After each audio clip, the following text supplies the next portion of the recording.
मंगलम भगवान वीरो मंगलम गौतमो गणी मंगलम कुंद कुंदार्यो जैन धर्मोस्तु मंगलम सर्वमंगल मांगल्यम सर्वकल्याणकारकम प्रधानां सर्वधर्माणां जैनं जयतु शासनं जैनं जयतु शासनं।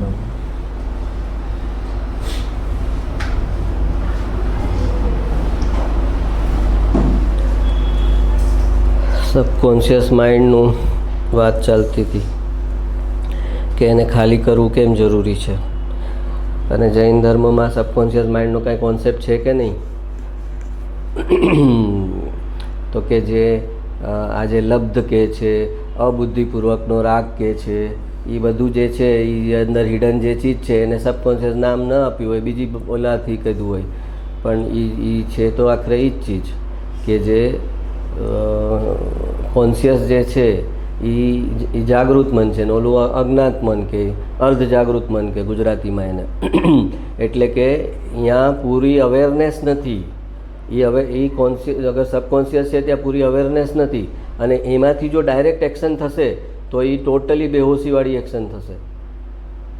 એ સબકોન્શિયસમાંથી જો કોન્શિયસમાં નહીં આવી જાય અને તો ડાયરેક્ટ એમાંથી એક્શન થશે તો એ જ્યાં બધા ઘટનાઓ મેં કીધી બને છે ઇમ્પલ્સિવ બધી, એ ઘટનાઓ કેમ બને છે કે એ બ્લોકડ અપ સબકોન્શિયસ છે એમાંથી જ સીધી એક્શન થાય છે. એને કોન્શિયસમાં રિલીઝ થવાનો ટાઈમ જ નથી મળ્યો. તો આપણને કહે છે ગુરુદેવ કે તું પરમાત્મા છો, પરમાત્મા છો, તો એ શું કરી રહ્યા છે કે આને આ વખત 45 વર્ષ આ એકચ્યુઅલી એ જ રિપીટ કર્યું છે કે તું પરમાત્મા છો. તો કેમ? તો કે એ તારા અંતકરણમાં ઊંડાણમાં લઈ જવું છે, તારા શ્રદ્ધામાં એ લઈ જવું છે અંતરના ઊંડાણમાં, કે જો એમાં ગયું કે હું પામર છું તો તારી બધી પર્યાય પામરતાવાળી થશે, અને એમાં અંદર વયું ગયું એકવાર કે હું પરમાત્મા છું તો તારી બધી પરમાત્માની નિર્મળ પર્યાયો તારી થવા લાગશે. આખી વાત તો એ જ્ઞાનીઓ બી હિપ્નોટિઝમ જ યુઝ કરી રહ્યા છે. તું ધ્રુવ છે, તું ધ્રુવ છે, તું ધ્રુવ છે, તું પર્યાય નથી નથી નથી, શું કરી રહ્યા છે આટલું રિપીટેશન? તો એ ઊંડાણમાં લઈ જવાની વાત છે. તો સબકોન્શિયસ જૈન ધર્મમાં છે નહીં એવું નથી. તો ઘણાને પાછું એ થાય કે આ પાછું નવું કાઢ્યું સબકોન્શિયસ. જૈન ધર્મમાં બતાવો, ગુરુદેવમાં બતાવો સબકોન્શિયસ ક્યાં છે? તો કે એમાં આવે આ રીતે આવે, લબ્ધમાં તારે તારી આત્મપરિણતિ બનાવવાની છે, તારે લબ્ધ બનાવવાનું છે. તો એ પરિણતિ ક્યાંથી બનશે? તો જે પરિણતિ છે એ સબકોન્શિયસની બી અંદર છે. તો કોન્શિયસમાંથી સબકોન્શિયસમાં જશે, સબકોન્શિયસમાંથી અંદર જશે ત્યારે એ પરિણતિમાં જશે.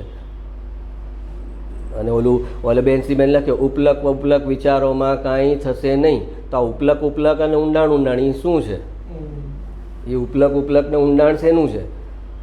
તો કે ઉપલક ઉપલક એટલે કોન્શિયસ માઇન્ડમાં, ઉપલક ઉપલક વિચાર આદિમાં કાંઈ થશે નહીં. અંતરના ઊંડાણથી વિચાર મંથન કર્યો હશે તો આગલા ભાવમાં પણ કેરી ફોરવર્ડ થશે. તો એ શું કહે છે? અને સબકોન્શિયસમાં કેમ નથી જતું આ તત્વનો ઉપદેશ? કેમ કે એ ભરેલું છે, કચરાથી ભરેલું છે. અને એનો પાવર એ પાવરફુલ છે. સબકોન્શિયસ માઇન્ડ જે છે એટલું પાવરફુલ છે કે એમાં જો એક કમાન્ડ વયો ગયો, કોન્શિયસ માઇન્ડે એમાં એક ચીજ નાખી દીધી તો એ ગમે એમ કરીને ઓબે કરશે. એ ઓબિડિયન્ટ સર્વન્ટ છે સબકોન્શિયસ માઇન્ડ, કે જે કોન્શિયસ માઇન્ડ એમાં ફીડ કરે એ નહીં ઓબે કરશે. તો આપણે કહીએ ને સારું વિચાર સારું બોલ, શું કામ? ક્યાં જશે? તો સારું વિચાર સારું બોલને તારે લઈ ક્યાં જવું છે? તો કે એ આ કોન્શિયસમાંથી સબકોન્શિયસમાં વયું જાય અને એનાથી આગળ અનકોન્શિયસ છે. અનકોન્શિયસમાં તો તારા નિગોદના ભાવના સંસ્કાર પડેલા છે, એની સંજ્ઞાઓ પડેલી છે.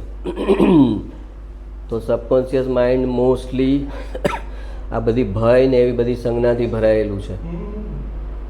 તો એ જ્યાં સુધી રિલીઝ ન થાય ત્યાં સુધી આ કોઈ ક્રિએટિવ ચીજ અંદર જઈ ન શકે, અને જાય તો ઉપર ઉપર જાય, પણ કાંઈ તમારામાં તમને પોતાને ન લાગે કે કાંઈ પરિણમન થઈ રહ્યું છે, કે કાંઈ મારી અંદર બદલાવ આવી રહ્યો છે, કે આમ અંદરથી જે આપણે કે શું કહેવાય આનંદની છલક આવી જોઈએ, કાંઈ આવે જ નહીં. કેમ કે ઉપર જ છે બધું, આપણે કહીએ ને સ્કિન ડીપ નથી આનું, આ જે બોલે છે ને એ સ્કિન ડીપ નથી. તો એ બધી ચીજ શાસ્ત્રની ભાષામાં એક્ઝેક્ટલી સબકોન્શિયસ ન કીધું હોય, પણ ઇટ ડઝન્ટ મીન કે એ નથી. એ આખરે એક સાયકોલોજી અને સાયકેટ્રિસ્ટનો વિષય છે. અને ગુરુદેવ તો એ કહે છે કે એ આખું જ એ જ્ઞેય છે ને, આખું સબકોન્શિયસ કે અનકોન્શિયસ બધું જ જ્ઞેય છે ને, તું તો એનો જ્ઞાતા છે, તું તો ધ્રુવ છે, એટલે એ આખી વાત ઉડી જાય છે એમાં. હા, આખરે તો એ આત્માના જ્ઞાનના જ્ઞેય છે. તો જ્ઞેયની વાત જ નથી કરી ગુરુદેવે, જ્ઞાતાની વાત કરી છે કે જ્ઞાતાને પકડશે તો બાકીના બધા જ્ઞેય ખુલશે. હવે ગુરુદેવ એમ કહે કે તું તારું સ્વાસ્થ્ય બી બરાબર જાળવજો, નહીંતર તારું સત્સંગ ને સ્વાધ્યાય ને બધું બરાબર નહીં થાય. એવું ક્યાંય કીધું જ ગુરુદેવે કે તું તારું જમવાનું, ખાવાનું, ઉઠવાનું બધું રેગ્યુલર રાખજે, અને તારી હેલ્થ બગડશે તો તારું શાસ્ત્ર સ્વાધ્યાય સત્સંગ તારો નહીં થાય, એવું કંઈ કીધું જ ગુરુદેવે? તો ડઝ ઇટ મીન કે એવું નથી કે તમારે ફિઝિકલ હેલ્થ જાળવવાની નથી? એવું છે, પણ ગુરુદેવ કે એટલા નીચેના લેવલની વાત હું ક્યાં કરું? તો શરીર છે, મન છે, એ બેને ગુરુદેવે ટચ નથી કર્યા. ગુરુદેવે સીધી આત્માની વાત કરી છે. સબકોન્શિયસ માઇન્ડ છે, ને માઇન્ડને એણે જ્ઞેયમાં નાખી દીધું છે. એ તો જ્ઞેય છે ને, છેલ્લે તો જ્ઞાતાને પકડી લે ને, બધા જ્ઞેય એની મેળે ખુલી જશે. તો પણ જે પ્રોસેસ છે, જે આધ્યાત્મની પ્રોસેસ છે, એ જ્યાં સુધી સબકોન્શિયસ પેનિટ્રેટ ન કરે ત્યાં સુધી એને, એટલે એ લોકો એમ કહે છે તારી પરિણતિ નહીં બને, તો આ ઉપલક કરે છે બધું, તો તારી આત્મપરિણતિ નહીં બને, સમાધિ મરણ નહીં થાય. આ ઉપદેશ ઊંડાણમાં નહીં જાય એટલે એની પરિણતિ નહીં બને અને સમાધિ મરણ નહીં થાય. તો એ ઊંડાણમાં પરિણતિ જે બનાવવાની છે એનો રસ્તો શું છે, શું એમાં હર્ડલ છે વચ્ચે?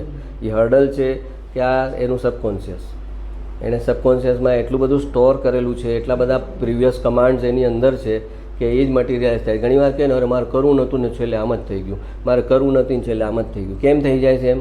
એ કોણ કમાન્ડ કરે છે? તમારે કરવું નથી. કરવું નથી ક્યાં આગળ? કોન્શિયસ લેવલ પર અત્યારે નથી કરવું તમારે, પણ સબકોન્શિયસ લેવલ પર તમે એ જ કરવાનું કમાન્ડ આપેલો છે પહેલાંનો. તો તમારી સ્પ્લિટ પર્સનાલિટી થાય છે કે અરે મારે કરવું નથી ના થઈ જાય છે. આપણે કરવું નથી જ્યાં થઈ જાય ને ત્યારે એને ઝલક મળે કે એ માઇન્ડ કેટલું ડેન્જરસ છે.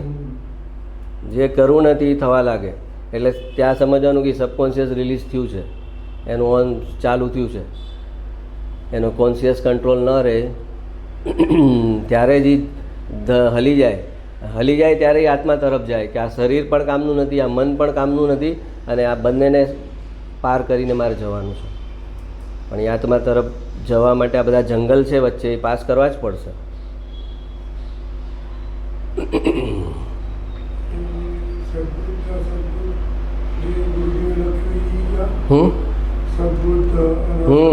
એ વ્યવહારમાં આ બધું આવી જાય. એ 4 વ્યવહાર છે ને જે, એમાં માઇન્ડ આખું આવી જાય, સબકોન્શિયસ આખું આવી જાય. બુદ્ધિપૂર્વકનો રાગ, અબુદ્ધિપૂર્વકનો રાગ, એ બધું એમાં આવી ગયું.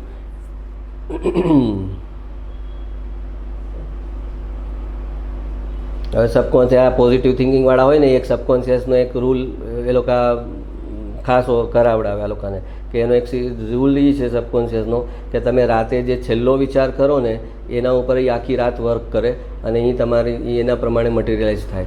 એટલે એ લોકો આ લોકો કહે મારે મિલિયોનર બનવું ને મારે હીરો બનવું ને હિરોઈન બનવું, તો એને કહેશે કે તારું સૂતી વખતનું તારું લાસ્ટ વિઝ્યુલાઇઝેશન અને તારું વર્બલાઇઝેશન અંદર એ બંને આ જ હોવા જોઈએ સૂતી વખતે. અને પછી સૂઈ જઈશ તો એ સબકોન્શિયસમાં કન્ટિન્યુઅસ એ ભાવ ચાલશે અને એનાથી એ મટીરિયલાઇઝ થશે.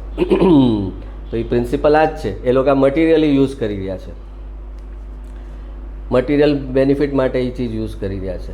અને અહીંયા તમે હું ધ્રુવ છું, હું પરમાત્મા છું, એ ચીજને નાખવા માગો છો તમારી આત્મપરિણતિમાં. તો એ પ્રિન્સિપલ સેમ જ છે કે અંતરના ઊંડાણમાં આ ચીજ જવી જોઈએ કે હું મનુષ્ય છું, હું સ્ત્રી છું, પુરુષ છું, આ બધું સબકોન્શિયસમાં ભરેલું છે. તારા આત્મપરિણતિમાં આ ભરેલું છે. હું શરીર છું, હું મન છું, એ બધાને કાઢીને હું આત્મા છું એમ નાખવાનું છે. પણ એ જે નાખવાનું છે એ જગા એટલી ભરેલી છે, જન્મો જન્મના સંસ્કારો એના અંદર પડેલા છે, ભય પડેલા છે, વિકાર વાસના પડેલા છે, કોઈ ચીજ રિલીઝ નથી કરતો. બરણીમાં ચા ને સાકર ભરવાના છે, સાકર ભરવાની છે, અને બરણીમાં એના કાંકરા ભરેલા છે, એ ખાલી નથી કરતો ને એમાં સાકર નાખે છે. મન છે એ સબકોન્શિયસનું બાય પ્રોડક્ટ છે કે સબકોન્શિયસ ઇઝ અ પાર્ટ, એટલે મન is a part of subconscious? મન કહીએ ત્યારે આપણે જાગૃત મનને વી રિફર ટુ જાગૃત મન. મન જ્યારે આપણે કહીએ ત્યારે, પછી અર્ધજાગૃત મન કે એટલે સબકોન્શિયસ, અને અજ્ઞાત મન કે એટલે અનકોન્શિયસ. જે મેં કીધું પેલા સાધના કરતા એક મહારાજ, અને એને અંદરથી આવે ઇમ્પલ્સ કે મને મારી અંદરથી આજે સિંહની ગર્જનાઓ નીકળશે, કીધેલું જ ને? નથી યાદ? નથી યાદ કે એક મારા હતા, એ સાધના કરે ને એને થાય કે આજે મારી અંદરથી સિંહની ગર્જનાઓ નીકળશે, હું પૂર્વભાવમાં જે સિંહ હતો એની સંજ્ઞા પડેલી છે અંદર, એ સંસ્કાર પડેલા છે ગર્જના કરવાના, તો એ સવારના પોરમાં એ ગુફામાં અને જંગલમાં વયા જાય કે અહીંયા જાહેરમાં બધાની વચ્ચે ગર્જના નીકળશે ને તો 2-4 જણા તો હાર્ટ ફેલ થઈ જશે. તો હવે આ ક્યાંથી થાય છે? તો એ અંદરને ટેપ કરે છે, અને એ અંદરને ટેપ કરવા માટે તારે શાંત બેસવું પડશે, ખાલી બેસવું પડશે. તો જે તું નામ ન પાડ કોન્શિયસ સબકોન્શિયસ, તો એમ કે ખાલી બેસ, તો અંદરનો જે માલ પડેલો છે એ બહાર આવશે, જે અંતરના ઊંડાણમાં છે એ બહાર આવશે. ખાલી બેસવાથી માણસ ડરે છે એનું કારણ જ એ છે કે એને સબકોન્શિયસ રિલીઝ થાય જરા જેટલું તો ડર લાગે છે. એટલે માળામાં તમે નાખી દીધું છે, હવે સાફ કરવાનો તમને જ કંટાળો આવે છે કે આમાં શું નીકળશે ને કેમ કરશું આ બધું સાફ. તો જે સંવેદના એણે પૂરી ન અનુભવી અને એ જ સમયે આ રાખવાની છે કે કાઢવાની છે એનો નિર્ણય ન આપ્યો, એ બધું સબકોન્શિયસમાં સ્ટોર થાય. ઓફિસમાં જ નોકરી કરતો હોય માણસ, પછી એને બોસ કાંઈ ધમકાવે, ખીજાય, હવે એને નોકરી છોડી શકાય એમ ન હોય, બાલ બચ્ચા હોય, તો એ ત્યારે ત્યાં સાંભળી લે, પણ એની અંદર ખૂબ આક્રોશ હોય કે એકવાર મારું બીજું કોઈ આવી જાય ને હાથમાં તો આને નોકરી છોડી દઉં, એ અંદર હોય એ ફિલિંગ અંદર. પણ એ ફિલિંગને એ કોન્શિયસ લેવલ પર આવવાનો દે, કેમ કે હી કેનોટ એફોર્ડ. તો હવે એ સપ્રેસ કરે, કા ઘરે જઈને શું કરશે કે નાની વાતમાં એના છોકરાને મારશે. એ એનું રિલીઝ છે, સબકોન્શિયસનું રિલીઝ છે. પણ એને એ રિલીઝ કામનું નથી ને, એ રીતનું રિલીઝ કે કોઈકની પાસેથી કંઈક નેગેટિવ મળ્યું છે એ પાછો બીજાને નેગેટિવ કરે છે. અને ઓલી સંવેદના તો ઊભી જ રહે છે, એના છોકરાને મારવાથી એના બોસ પ્રત્યે જે એને દ્વેષ છે એ તો જવાનો નથી, એ તો એક એને ટેમ્પરરી રિલીઝ મળ્યું છે. તો એવી કેટલી બધી સંવેદનાઓ અને સંજ્ઞાઓ એને સાચવીને રાખી છે, એનો નિકાલ નથી કર્યો, અને પ્રવૃત્તિમાં જોડાઈ જાય છે, એટલે કે એને એ બધું ટેકલ ન કરવું પડે. તો જ્યારે કર ત્યારે તારે જ કરવાનું છે, અને ખાલી બેસતો જાય એટલે એ જેટલા અંદરના બધા દબાયેલા સપ્રેસ થયેલા જે ફિલિંગ્સ છે, સંજ્ઞાઓ છે, એ બધી સપાટી પર આવતી જાય. અને એ જેમ જેમ એ ખાલી થતું જાય એમ આ ચીજ અંદર ડીપ જાય. સપાટી પર આવે ત્યારે શું પછી એક્શન લે કે એને જોઈ લે તો એનો 80% પાવર ખલાસ થઈ જાય. તમે એને જોઈ લીધો એ ભાવને કે આને એક લાફો મારી દઉં એમ મને ઈચ્છા થાય છે, એ તમે ભાવ અંદર નાખી દીધો હોય કોઈ પરિસ્થિતિમાં, અને તમારા સ્ક્રીન ઉપર જ્યારે આવી જાય કે આને મારવાનો ભાવ મારી અંદર છે, એ જોઈ લે. જ્ઞાનમાં એ તાકાત છે કે એ અવલોકન કરી લે, ખાલી જોઈ લે એટલે એ જે બળવા જેવું છે એ બળી જાય. જે રોંગ ઇમોશન્સ છે, જે રોંગ ફિલિંગ્સ છે, જે આત્માના રસ્તે હિતકારી નથી, એને જ્ઞાન બાળી નાખે છે. પણ એ જોતો નથી, તે એને કારણે એ પછી પૂરા ફોર્સ સાથે અજ્ઞાન દશામાં એ બહાર આવે છે. તમે એ ભાવ પરિણામને તમારા સ્ક્રીન ઉપર જોઈ લીધું એટલે એ હવે એ જ્ઞાનના પ્રકાશમાં, સબકોન્શિયસ એટલે અંધારું, સબ એટલે કોન્શિયસથી નીચેના લેવલની જાગૃતિ, અને અનકોન્શિયસ તો ટોટલ અંધારું. સબકોન્શિયસ એટલે જ્યાં જ્ઞાનનો પ્રકાશ નથી પહોંચી રહ્યો એટલું અંદર વહી ગયું છે. તો એ જ્ઞાનનો પ્રકાશ પડ્યો એટલે એ જે વિકાર કે કસાય છે એનો પાવર ઘટી જાય જ્ઞાનની હાજરીમાં જ. હોશ આવી ગયો ને. એક માણસ બેહોશ છે, પીધેલો છે, તો એ કેવું કરશે, અને પછી હોશમાં આવી જશે ત્યારે કેમ કાંઈ કરવું પડે? હોશ આવી ગયો એ જ કાફી છે. તો એમ જ્ઞાનમાં આવી ગયું કે ઓ આવું ફિલિંગ છે મને, એ જ્ઞાને જોઈ લીધું એટલે એનો એનો જે ડિસ્ટ્રક્ટિવ ફોર્સ છે એ ખતમ થઈ જાય. હવે તમારા કંટ્રોલમાં આવી ગઈ વસ્તુ કે એને મારે કરવી કે ન કરવી. તમને ચોઈસ ઉત્પન્ન થયો. કોન્શિયસમાં આવે એટલે ચોઈસ થાય, અને સબકોન્શિયસમાં કોઈ ચોઈસ નથી. એ પૂરા ફોર્સથી એક્ઝિક્યુટ થશે.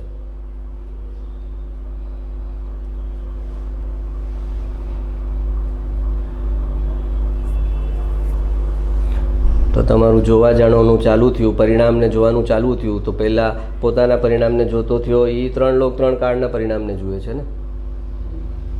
3 લોકને 3 કાળના પરિણામને અચાનક જોવા લાગશે. પોતાના પરિણામનો આજે જ્ઞાતા દ્રષ્ટા નથી ને. પોતાના અંતરના ઊંડાણમાં શું શું પડેલું છે એ એને નીકળતું નથી ને. એ 3 લોક 3 કાળના પરિણામ કેવી રીતે જોશે? તો એ તમારા જ્ઞાન દર્શનના ગુણ ખર્ચાય છે. ખાલી બેસો છો ત્યારે તમે જ્ઞાતા દ્રષ્ટા એકચ્યુઅલ બનો છો.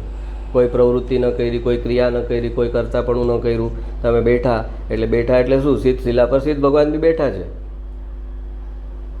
અને જુએ છે. તો તમે એ સ્થિતિમાં આવ્યા તમે કે હવે તમારા કોન્શિયસ માઇન્ડે કાંઈ કાર્ય નથી કરવાનું પ્રેઝન્ટમાં.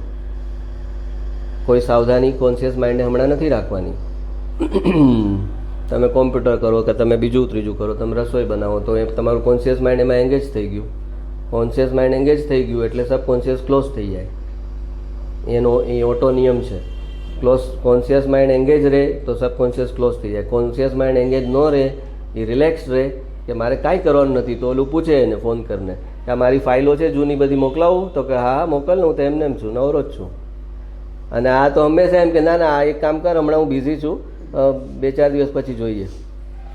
આ તો ભવોભવથી એમ કહે છે. સબકોન્શિયસ માઇન્ડ તો એને ફોન કરે જ કે ભાઈ જૂની ફાઇલો ઘણી બધી છે, મોકલાવું, તું જરા નવરો થયો હોય તો કે ના ભાઈ ના, નવરો ક્યાં છું, હમણાં મારે એપોઇન્ટમેન્ટ છે ને હમણાં મારે મીટિંગ છે.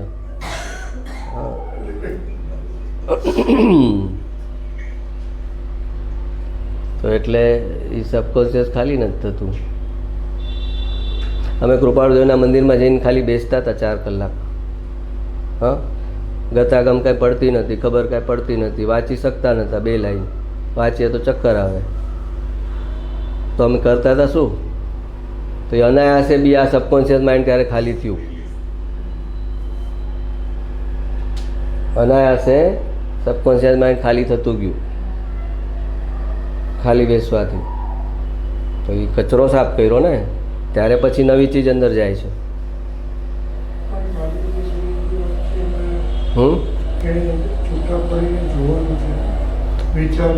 તે તો જ્ઞાન દર્શનમાં તો રહેવાનું જ છે ને. એ તો પોતાનો સ્વભાવ છે.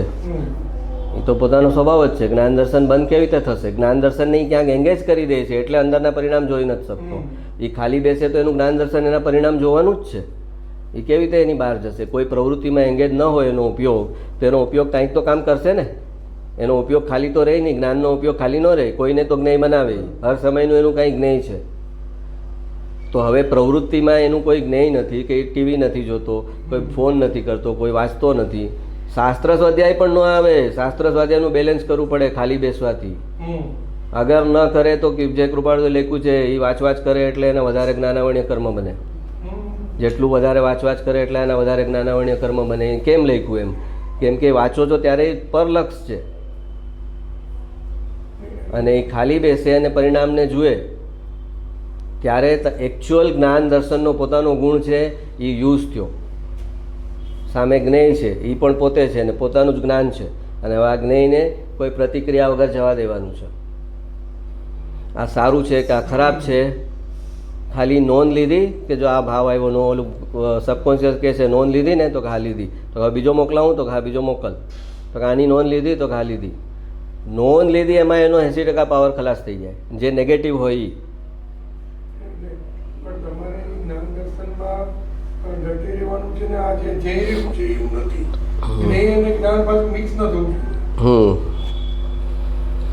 એમાં ભળી ગયા ને પ્રતિક્રિયા કરી એટલે નવું કર્મ ચાર્જ. એ ખાલી થઈ રહ્યું છે, નિર્જરા રૂપે છે. સબકોન્શિયસ માઇન્ડ જે આપશે એ નિર્જરા રૂપે આપશે, પણ નિર્જરા થતી નથી. કેમ કે એ જેવું આવે છે એટલે એને ધક્કો લાગે છે. ધક્કામાં એ કાંઈક બી પ્રતિક્રિયા કરી નાખે છે અને કામ પછી ખાલી બેસવાનું જ બંધ કરી દે છે કે આ મારાથી નહીં ઝેલી શકાય. આજે ગુરુના માર્ગદર્શનની જરૂરત કેમ કે ડગલે ને પગલે પડે, ક્યારે પડે ડગલે ને પગલે? જેનું સબકોન્શિયસ રિલીઝ થાય અને ડગલે ને પગલે ગુરુના માર્ગદર્શનની જરૂર પડે. એવી એવી ચીજો ખુલે અંદરથી કે એને ટેકલ ન કરી શકે, અને એમાં એને ટકાવી રાખે અને એમાંથી એનો રસ્તો બતાવે કે ભાઈ હવે એટલા ફોર્સથી આવે છે, તું એની સાઈડમાંથી આમ નીકળી જા. એની સાથે ફાઇટ નહીં કરી શકે તું. અને એટલા નેગેટિવ ફિલિંગ્સ આવે, એટલા ચીજો આવે ત્યારે એનું પોતાનું સેલ્ફ એસ્ટીમ ટકી રહે. એના માટે એને લાગે સપોર્ટ ગુરુનો. એ પોતે પોતાની નજરમાંથી પડી જાય એવું બહાર આવે બધું. અને એ એસ્કેપ કરીને તો અને એને એસ્કેપ કરે એ માણસ એવરેજ રહી જાય. એની અંદર કોઈ ટેલેન્ટ ન થાય, કોઈ ડેપ્થવાળી પર્સનાલિટી ન બને, ન કંઈ દુનિયાને આપી શકે, ન દુનિયા પાસેથી કંઈ લઈ શકે. સબકોન્શિયસ એનું ખાલી છે, એ લઈ પણ નહીં શકે. આપી તો નહીં જ શકે, એ લઈ પણ નહીં શકે. લેશે ક્યાંથી? એ ક્યાંથી લે? એ લેશે કોન્શિયસમાં. પતી ગયું. કોન્શિયસ આટલું જ છે, એનો પાવર આટલો છે. અને સબકોન્શિયસ માઇન્ડ ઓલી 2/3 આઈસબર્ગ હોય ને નીચે, એ છે, એટલો પાવર છે એનો. એટલે કહે છે કે એકવાર સબકોન્શિયસમાં આ બધા how to B A millionaire ને બિલિયોનરના બધા જે છે પાવર ઓફ પોઝિટિવ થિંકિંગ, એ બધું બેઝ બધું અહીંયા જ છે એનો. ભલે એ મટીરિયલી યુઝ કરે છે એને, કે જો એ લોકો એમ કહે છે એકવાર તારા સબકોન્શિયસમાં વયું ગયું ને કે આઈ એમ રિચેસ્ટ મેન, તો તું રીચ થઈશ. તારી અંદર કમાન્ડ જવો જોઈએ અંદર કે હું રીચ છું. અને કહેશે કે એવી જ રીતે જુઓ જાણે તમે મિલિયોનર છો, તમારું ડાઇનિંગ ટેબલ પર સોનાના થાળી વાટકા છે, એમ ઇમેજિન, એમ વિઝ્યુલાઇઝેશન કરાવડાવે. તો આપણે આ લોકો એમ કે નિધિધ્યાસન કર, જ્ઞાનીનું નિધિધ્યાસન કર, જ્ઞાનીના ચહેરાનું નિધિધ્યાસન કર, એની વર્તણૂકનું, એના શબ્દોનું નિધિધ્યાસન કર, તો તું જ્ઞાની થઈ જઈશ.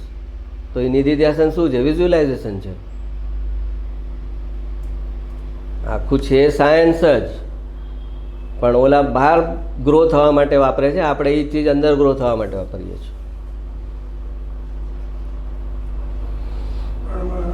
જ્યારે પાસ થતું હોય છે તો આપણે નેગેટિવ થોટ્સ અને ભાવ સાથે ફિયર આવી જાય છે. તો એ તો સબકોન્શિયસમાં ભરેલા છે ને, ભયની સંજ્ઞા. મેં મુખ્ય સબકોન્શિયસની અંદર ભરેલી છે ભયની સંજ્ઞા.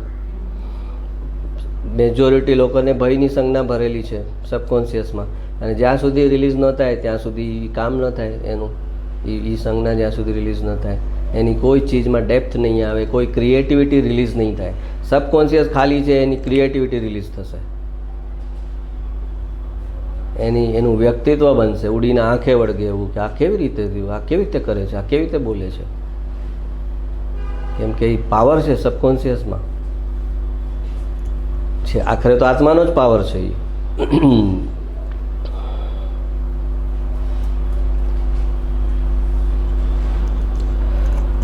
આપણે તો છેલ્લે એ વિકલ્પને બી આત્માના જ્ઞાનનું જ્ઞેય છે કે સબકોન્શિયસમાં બી તું લઈ ગયો કે હું પરમાત્મા છું, તો પણ એ છેલ્લે વિકલ્પ છે. એટલે એને મહત્વ નથી આપતા આપણે કે તું સબકોન્શિયસમાં લઈ ગયો કે હું પરમાત્મા છું, તો એ વિકલ્પ, પણ એ વિકલ્પને ઓળંગીને એકચ્યુઅલ આત્મામાં જવું ઇઝી છે. હા, વિકલ્પ પૂર્વક સાધના કરી અને પછી નિર્વિકલ્પ થવું એ ઇઝી છે કે હું આત્મા છું. વિકલ્પમાં અગર બેસી ગયું છે બરાબર, તો પછી એ જ નિર્વિકલ્પ અનુભવ કરવો ઇઝી છે. પણ તને તો હું શરીર છું એ બેસું, જો હું આત્મા છું એ વિકલ્પ હેલ્પફુલ ન હોય તો હું શરીર છું એ તે નાખેલું છે કેવી રીતે હેલ્પફુલ થાય? એ તો વસ્તુથી ટોટલ પ્રતિકૂળ છે. આ તો વિકલ્પ કમસે કમ વસ્તુને અનુરૂપ છે. હા, તો એ વસ્તુના ઓલાને હાનિ નહીં કરે. હાનિ કરશે કે વિકલ્પથી અનુભવ નથી થતો. કેમ કે કોઈ કે હું રાજા છું, તો એને કંઈ એમ બોલવું પડે હું રાજા છું. એ રાજા છે તો એ વિલ એક્ટ એઝ એ રાજા. તો એમ હું આત્મા છું કેટલું બોલે, પણ એ ફૂટબોર્ડ છે, ત્યાંથી એને જમ્પ મારવાનો છે નિર્વિકલ્પમાં. તો એવું અનંત જીવોએ એ જમ્પ માર્યો છે કે બધા જ વિકલ્પને કટ કરી એ એક વિકલ્પ પર બધું જ પોતાનું વીર્ય લગાવી દીધું, અને પછી એ વીર્યને બી ટ્રાન્સેન્ડ કરીને નિર્વિકલ્પમાં ગયા.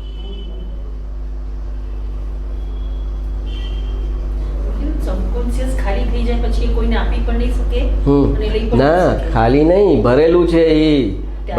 એ લઈ પણ નહીં શકે અને આપી પણ નહીં શકે. આપશે શું? એનું સબકોન્શિયસ ભરેલું છે. એમ સમજ્યા કે ખાલી છે પછી બી એ નહીં લે. ખાલી છે પછી એને જે ક્રિએટિવ નાખવું હશે એ નાખી શકશે. કોરું છે. હા, પછી એને એમાં જે ફીડ કરવું હોય તો એ મારે મિલિયોનર બનવાનું ફીડ કરવું તો એ આ લોકો કરે છે. ને આપણે કે ના ભાઈ મિલિયોનર નહીં, હું પરમાત્મા છું, હું શાશ્વત છું, હું સિદ્ધ સમાન શુદ્ધ છું, તો એ આપણામાં જશે.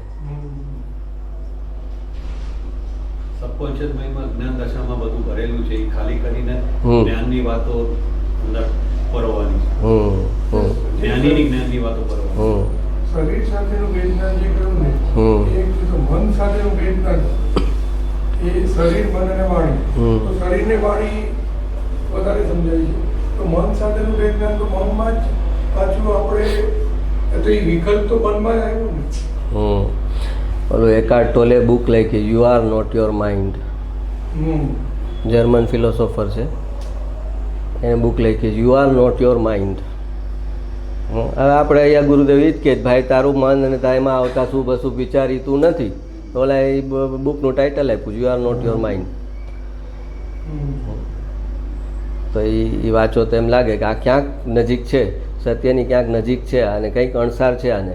આ માઇન્ડથી તો વેદનાન પર આવી ગયો છે કે આ માઇન્ડ જે છે એ હું નથી. પણ એ લોકોને શું છે એ નથી ખબર. નેગેટિવલી ખબર છે કે આ નથી, પણ સામે શું છે એ વસ્તુ ખાલી નથી, એ ભરપૂર છે. તો અહીંયા આગળ આપણને બંનેથી ખબર છે કે આ વસ્તુ છે ને આ વસ્તુ નથી, આ હું નથી ને આ હું છું. એ છું એ જબરદસ્ત છે. અને છું એનું રાઈટ વિઝન કરે તો આ જે નથી એ છોડવું ઇઝી થઈ જાય. હું અનંત ગુણોથી ભરેલું એક દ્રવ્ય છું એમ સમજે ને એનું ભાવવાસન એને થાય તો પછી આ શરીર અને મન જે છે એને છોડવું એને ઇઝી થઈ જાય કે આ હું તો મારે ભરપૂર મારી અંદર રિચનેસ છે, અનંત ગુણોથી ભરેલી બધી મારી પાસે લબ્ધિ છે, તો એ આ છોડવું ઇઝી થઈ જાય. તો એ લોકો આ નેગેટિવલી આ માઇન્ડ તું નથી, આ બોડી તું નથી એટલે સુધી કહે છે. તો છે શું એને they are not able to define it clearly define નથી કરી શકતા. એ લોકો ગોળ ગોળ આવશે એની અંદર. તો નાસ્તીના એકલો નાસ્તીનો પુરુષાર્થ કામ ન કરે, સામે આસ્તી હોવી જોઈએ. તો આ હું નથી તો છે શું? તો અહીંયા કીધું ભાઈ અનંત ગુણમય દ્રવ્ય છે તું, તારા ઓલા 3 કાળના જેટલા સમય છે, 3 કાળના અનંત સમય છે, એનાથી અનંત ગણા આત્માના પ્રદેશો છે. અને એ આત્માના જે પ્રદેશો છે એનાથી અનંત ગણા એક આત્મામાં ગુણ છે. 3 કાળના સમય અનંત, એનાથી અનંત ગણા આત્માના પ્રદેશ, અને એનાથી અનંત ગણા એક આત્માના ગુણ, અને એવા એક એક ગુણની અનંતી પર્યાય, અને એને ધારીને બેસેલું દ્રવ્ય, અને એ દ્રવ્ય એટલે હું. ત્યારે સર્કિટ કમ્પ્લીટ થઈ. નહીં તો દ્રવ્ય એટલે હા કોઈ થર્ડ પાર્ટી. આત્મામાં અનંત ગુણો હોય ને, આત્મામાં અનંત ગુણો હોય, પણ મારામાં અનંત ગુણો હોય એમ એને જ્યારે ન લાગે, એનું ભાવવાસન એને ન આવે ત્યાં સુધી કાંઈ કામ ન થાય. આત્મામાં અનંત ગુણો.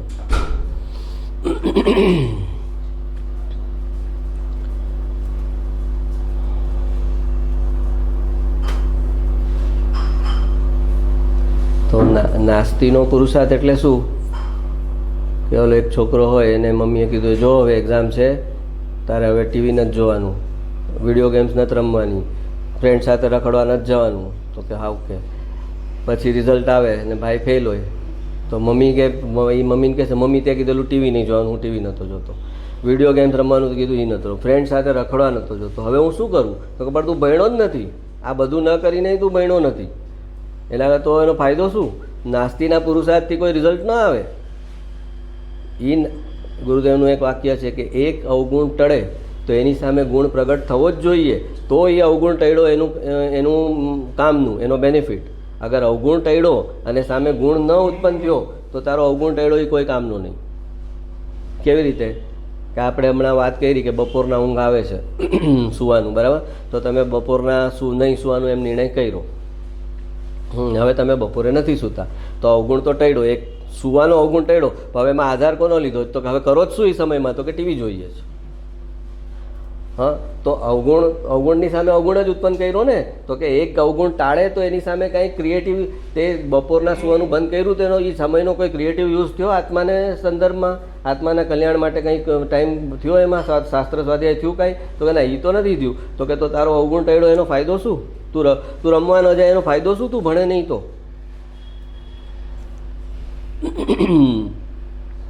તો આપણે સોશિયલાઇઝિંગ ન કરીએ, આપણે હરવા ફરવા ન જઈએ, આપણે કોઈને ફ્રેન્ડ સર્કલમાં ન જઈએ. તો કે ન જઈએ એ એક નેગેટિવ વસ્તુ થઈ. હવે અમે જૈન જાગૃતિમાંય નથી જતા, અમે જ્વેલ ગ્રુપમાંય નથી જતા, હવે તો અમને આમાંય રસ નથી. આમાં પણ તમને આમાં રસ કેટલો છે એ બતાવો. સંસારના રસ તમારા બધા સુકાઈ ગયા ને, વાંધો નહીં. હવે આમાં તમારો એટલો જ ઇક્વિવેલન્ટ રસ એટલો ઉછળો ખરો? એ અગર નથી ઉછળો તો ઓલા સંસારના રસ સુકાઈ ગયા, એનો ફાયદો શું?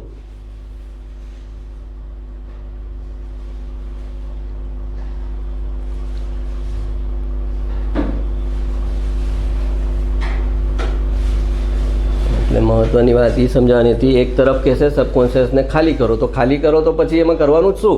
તો કે ખાલી થશે એટલે તું એમાં જે સજેશન નાખીશ એ ફટ દઈને અંદર જશે. જેનું જેટલું સબકોન્શિયસ ખાલી હોય એટલું એનો જે આ ઉપદેશ આવે સીધો એને અંદર ભાવવાસનમાં જાય અને એનું પરિણમન થાય. એ પ્રમાણે આ પરિણમન નથી થતું એનું કારણ છે કે ઉપલક વિચારમાં ને ઉપરનું જે માઇન્ડ છે, મન છે, એમાં સુધી જ એનો ઉપદેશ સીમિત છે અને એ અંદર પેનિટ્રેટ જ નથી થતો.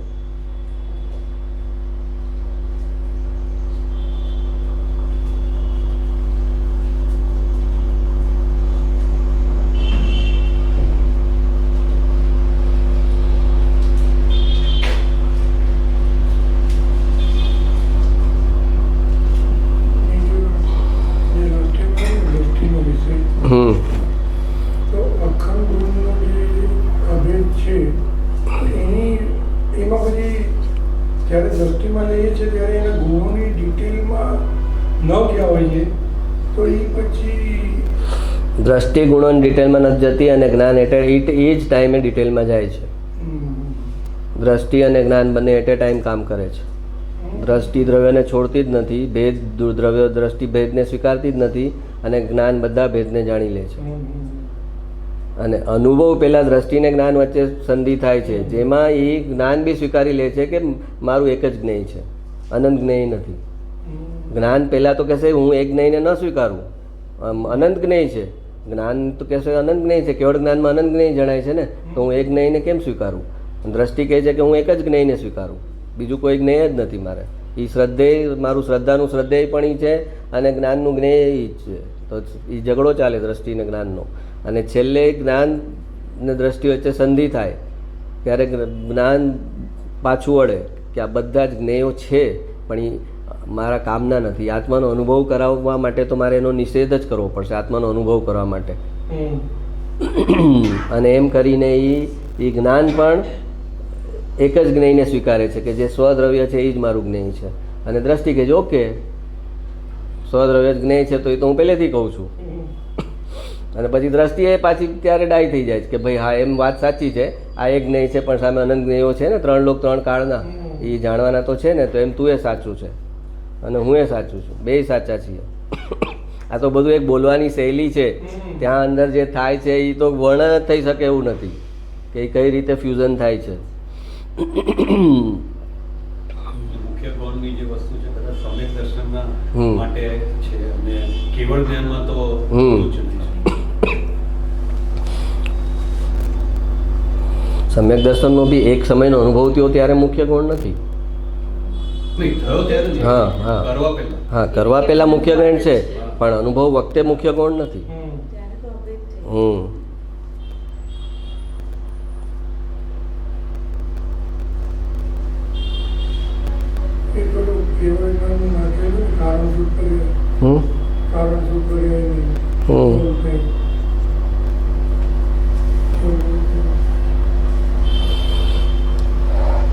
કારણ શુદ્ધ પર્યાય અનાદિ અનંત છે અને કાર્ય શુદ્ધ પર્યાય સાદી અનંત છે. કારણ શુદ્ધ પર્યાય એટલે જે આ ધ્રુવ દ્રવ્ય છે એની જે પર્યાય છે, એની જે સપાટી છે, એની વર્તમાનમાં વર્તતું જે ધ્રુવ છે એ કારણ શુદ્ધ પર્યાય છે અને એ અનાદિ અનંત છે. એ બનાવી નથી, એ શરૂ નથી થઈ અને એનો અંત નથી. પણ કાર્યશુદ્ધ પર્યાય એટલે કેવળ જ્ઞાનની પર્યાય. જે નિર્મળ પર્યાય ઉત્પન્ન થઈ એ કાર્ય, એ કારણમાંથી કાર્ય આવ્યું. એ ધ્રુવ દ્રવ્યનો આશ્રય કર્યો એ કારણ, અને એનું કાર્ય થયું પર્યાયમાં. એટલે એ પર્યાય નિર્મળ પર્યાય છે, એ કાર્યશુદ્ધ પર્યાય છે, અને એ સાદી અનંત છે. કેમ કે એ શરૂ થઈ, કેવળ જ્ઞાન પહેલાં નહોતું અને પછી શરૂ થયું. સાદી એટલે શરૂઆત થઈ, તો એ શરૂ થયું, અને હવે એ ક્યારે અંત નથી પામવાનું. શરૂ થયા પછી કેવળ જ્ઞાન પૂરું નથી થઈ જવાનું, તો એ સાદી અનંત છે. એટલે પહેલામાં તો મલિન અને બંને પર્યાય છે. કેવળ જ્ઞાનની પર્યાય આમ તો એક સમયની જ છે ને, પણ એ કન્ટિન્યુઅસ ઈ જ રહે છે, ઈ પ્રમાણે અલગ છે. અચ્છા. એવી ને એવી જ થશે, ઈની ઈ નહીં હોય, પણ એવી ને એવી જ થશે. એ એવી ને એવી જ થશે એટલે એ શરૂ થઈ અને અંત નથી પામવાની. કે હવે ભગવાનનું કેવળ જ્ઞાન જરાક હમણાં એમાં ફોલ્ટ આવી ગયો છે, એટલે હવે છે ને 3 લોક 3 કાળ નહીં, 2 લોક 2 કાળ દેખાય છે. એ તો કે એવું ફોલ્ટ નહીં આવે કેવળ જ્ઞાનમાં ક્યારેય. એ સાદી અનંત છે.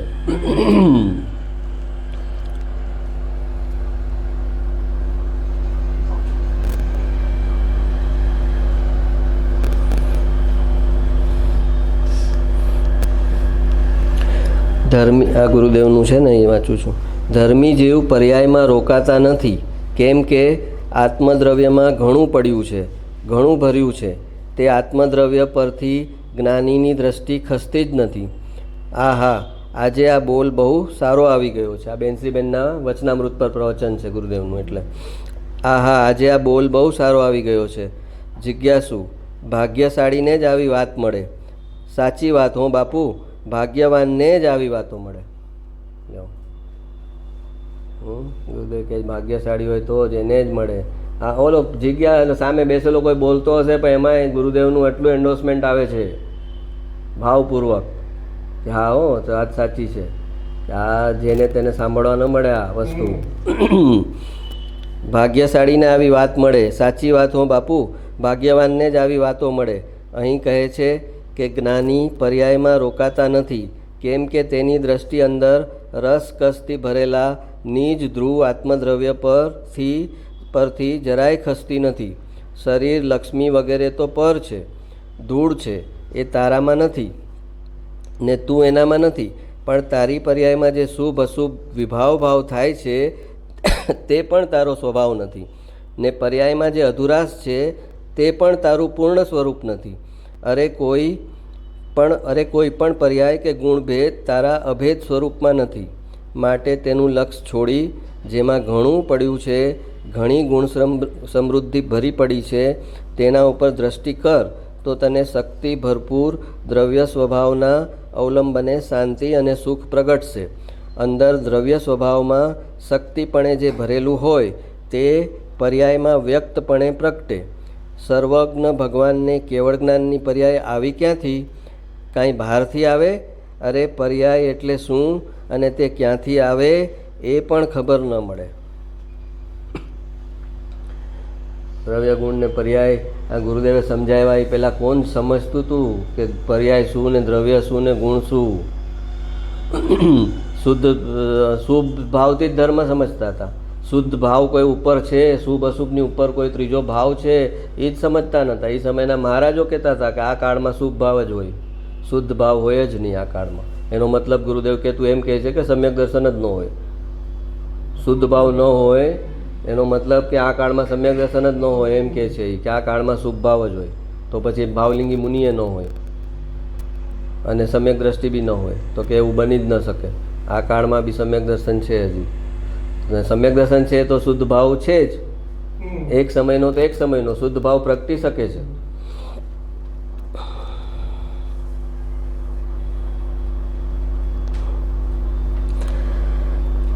આ કરું ને તે કરું, દીકરાના લગ્ન કરું ને નાતમાં બેડાનું લહાણું કરું, દયા પાડું ને દાન આપું, દવાખાના ખોલું ને ગરીબોને લુગડા આપું, એમ તારું મન બહારમાં ચોટ્યું છે. તું એમાં રોકાઈ જાય છે. તેને બદલે એટલું ધ્યાન તું તારામાં લગાડી દે ને. હવે કોઈ સાંભળે તો કે આ ગુરુદેવ અનાથ આશ્રમમાં જતા હશે, કોઈ તોય નહીં જાય આ સાંભળશે તો. એની ક્યાં વાત છે એ ગરીબને લુગડા નહીં આપવાના? મેં કીધું ને અમારે એક ફ્રેન્ડ હતો, એ ઓલા રાતે ધાબળા ઉડાડવા જાય. તો મેં એને કીધું કે આ ભાઈ આ સમજ ને આ બધું થોડુંક તો કે હું તો પહેલેથી ધર્મમાં જ છું. અમે તો આખી જીપ ભરીને ધાબળા લઈ આવીએ અને રાતે નીકળીએ અને ગરીબ જેટલા ફૂટપાથ પર સૂતા એને બધાને ઓઢાડીએ. મેં કીધું ધાબળા ઓઢાડે એ તો સારી જ પ્રવૃત્તિ કરે છે, એને તો હું કોઈ નિષેધ નહીં કરું, પણ એ ધાબળા એને ઓઢાડવા ક્યારે પડે છે? એણે શરીર લીધું છે ત્યારે ને. એ તો એ શરીરથી છૂટી શકે એવો રસ્તો કોઈ ખબર છે? તો કે હા તો સોચ્યું જ નથી. મેં કીધું એ શરીર લઈને એને ધાબળા ઓઢાડ, પછી તું શરીર લઈશ અને તને ધાબળા ઓઢાડશે કોઈ. તારા મુસીબત ને ગરીબીમાં તને કોઈ આવશે હેલ્પ કરવા? આજે તું એને હેલ્પ કરે તો હા, એટલું ધ્યાન તું તારામાં લગાડી દે ને, તારી વર્તમાન પર્યાયમાં ધ્યાનનું ધ્યેય નિજ આત્મા બનાવી દે ને. અરે આવો ઉપદેશ સંપ્રદાયમાં ચાલતી વાતોથી આ સાવ જ જુદી વાત છે. યાત્રા નિમિત્તે 3 વાર 10,000 માઇલ અમે ફર્યા છીએ. આખું હિન્દુસ્તાન જોઈ લીધું છે. જ્યાં ગયા ત્યાં બધે બહારની વાતો છે. ગજરત કાઢો, સાજન માજન સહિત મોટા વરઘોડા કાઢો, મોટી મોટી ઉછામણી બોલો, એમ બહારમાં ધર્મ મનાવી દીધો છે. પૈસા ખર્ચનાર પણ એમ માને કે આપણે ધર્મ કર્યો. ભાઈ, એમાં ધૂળે ધર્મ નથી. આત્માનો ધર્મ આત્મામાં હોય કે બહારની હોહામાં હોય. તારું ચિત્ત ભાર આર્ત ધ્યાન ને રૌદ્ર ધ્યાનમાં રોકાઈ ગયું છે. હવે ત્યાંથી પાછો વળ અને આત્માની સમજણ કરી તેને તારા આત્મામાં લગાડી દે. 10,000 માઇલ 3 વાર ગુરુદેવ ફર્યા, આખો ભારત દેશ.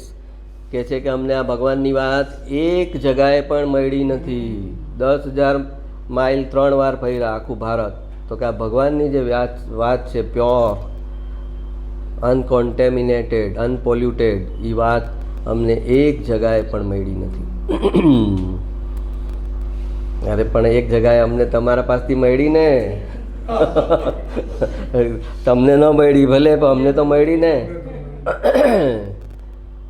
5મા આરામાં 4થો આરો કરી ગયા. હા, 4થા આરાની વાત 5મા આરામાં આવીને કરીને વયા ગયા. હવે પાછા આવવાના નથી. મોક્ષે જતા સુધી આ બાજુ નથી આવવાના. આ તો કે જે એક બા આંટો મારવા આવ્યા 80-90 વર્ષ, હવે આ બાજુ છે જ નહીં. જ્યાં ત્યાંથી વાયા સીધું મોક્ષ જશે. તો કે છે આ પંચમારાના ભરત ક્ષેત્રના કંઈક ભાગ્ય ખુલી ગયા તો ગુરુદેવ આ બાજુ આવ્યા.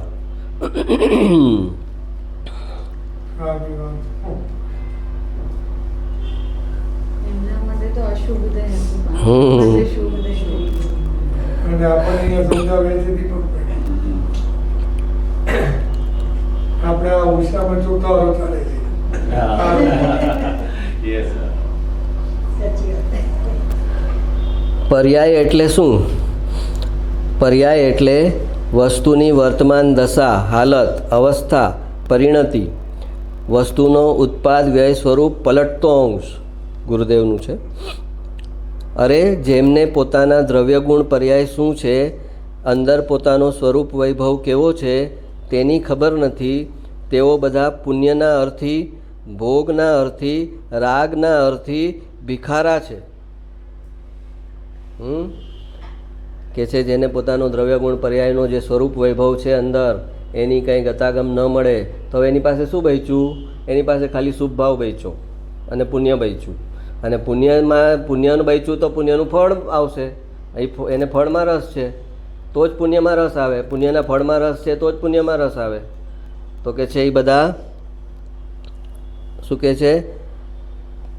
તેની ખબર નથી. તેઓ બધા પુણ્યના અર્થી, ભોગના અર્થી, રાગના અર્થી ભિખારા છે, રાંકા છે. સમયસારમાં તેમને વરાકા કહ્યા છે. સમયસારના એક શ્લોકમાં આ જેને પુણ્યની જ પડી છે, શુભ ભાવમાં જે રચ્યો પચ્યો છે એને વરાકા કીધા છે. વરાકા એટલે ભિખારી. તો કે આચાર્ય આવા શબ્દો વાપરે? તો કે બધું વાપરે. તું કોણ નક્કી કરનાર છે આચાર્ય કયો શબ્દ વાપરવાનો કયો? એટલે એણે તો આ શુભ ભાવમાં રચ્યો પચ્યો રહે એને તો હિજડા કીધેલું છે. ગુરુદેવ કેટલી વાર બોલેલા છે કે શુભ ભાવમાં જે રચ્યો પચ્યો તો શું કે આચાર્ય એ નપુંસકનો શબ્દ છે સંસ્કૃતનો, એ વાપરેલો છે આચાર્યએ. તો કે એ તને સત્ય, જો ડૉક્ટર આગળ તું જા તો તને ડૉક્ટર ગોળી જ આપે એવું જરૂરી છે? ઇન્જેક્શન ન જ આપે એવું કાંઈ જરૂરી છે? ઇન્જેક્શન આપે. હા, તો એને તારી અંદર આ નાખવું છે તો કે ઓલા નિગોદના અને નરકના ભવથી બચાવવા માટે. તો રાંકા છે. સમયસારમાં તેમને વરાકા કહ્યા છે. પોતાની જ્ઞાન આનંદમય સ્વરૂપ લક્ષ્મીને ભૂલીને પોતાને બહારની ધૂળની લક્ષ્મીવાળો, બાયડીવાળો, કીર્તિવાળો જે માને છે તે મોટો ભિખારી માગણ છે. ભાવનગરના રાજા એકવાર વ્યાખ્યાન સાંભળવા આવ્યા હતા. ત્યારે કહ્યું હતું, દરબાર મહિને 1 લાખ રૂપિયા માગે તે નાનો માગણ છે, 5 લાખ માગે તે મોટો માગણ, ને કરોડો માગે તે તો માગણનો માગણ ઘણો મોટો માગણ છે.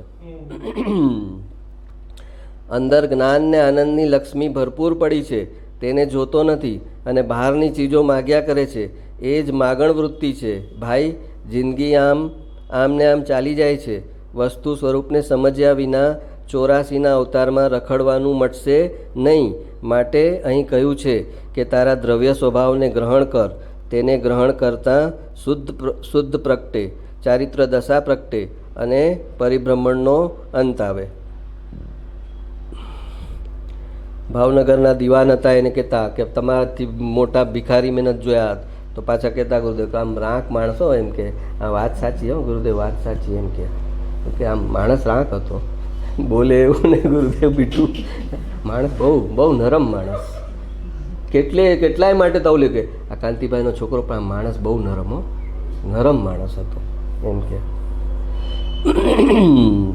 તો ભલે એ મિથ્યાત્વમાં પણ એક નરમાશ એક ગુણ તો છે ને એનો. તો કાલ સવારે એ નરમાશ છે, સરળતા છે, એમાંથી આવશે ને સાચી વાત પણ.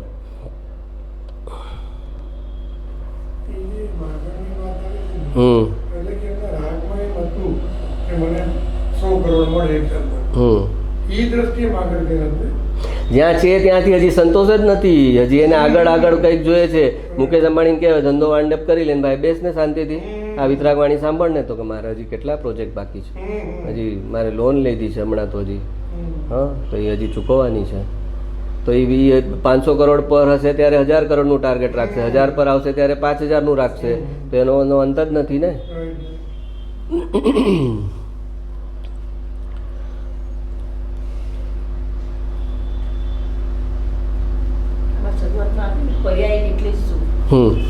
આમાં આવ્યું ને. હે, હા, એમને ગુરુદેવે સમજાવ્યું ને કે જે વર્તમાન દ્રવ્યની જે વર્તમાન હાલત છે, એક સમયની જે અવસ્થા થાય છે, સમયે જે અવસ્થા થાય છે દ્રવ્યની, એ પર્યાય છે. સોનું છે એ દ્રવ્ય છે અને એની બંગડી બનાવી છે એ પર્યાય છે. એ બંગડી ઓગાડીને તમે એની વીંટી બનાવો તો એ પર્યાય છે. પર્યાય બદલાણી, પણ દ્રવ્ય રૂપે સોનું તો એ જ છે. એમાં આત્મા અત્યારે સ્ત્રી છે. શ્રીબેન ગયા જન્મમાં પુરુષ હતા, આ જન્મમાં સ્ત્રી થઈ ગયા. તો પર્યાય બદલાણી, પણ દ્રવ્ય તો આત્મા તો એ જ છે ને.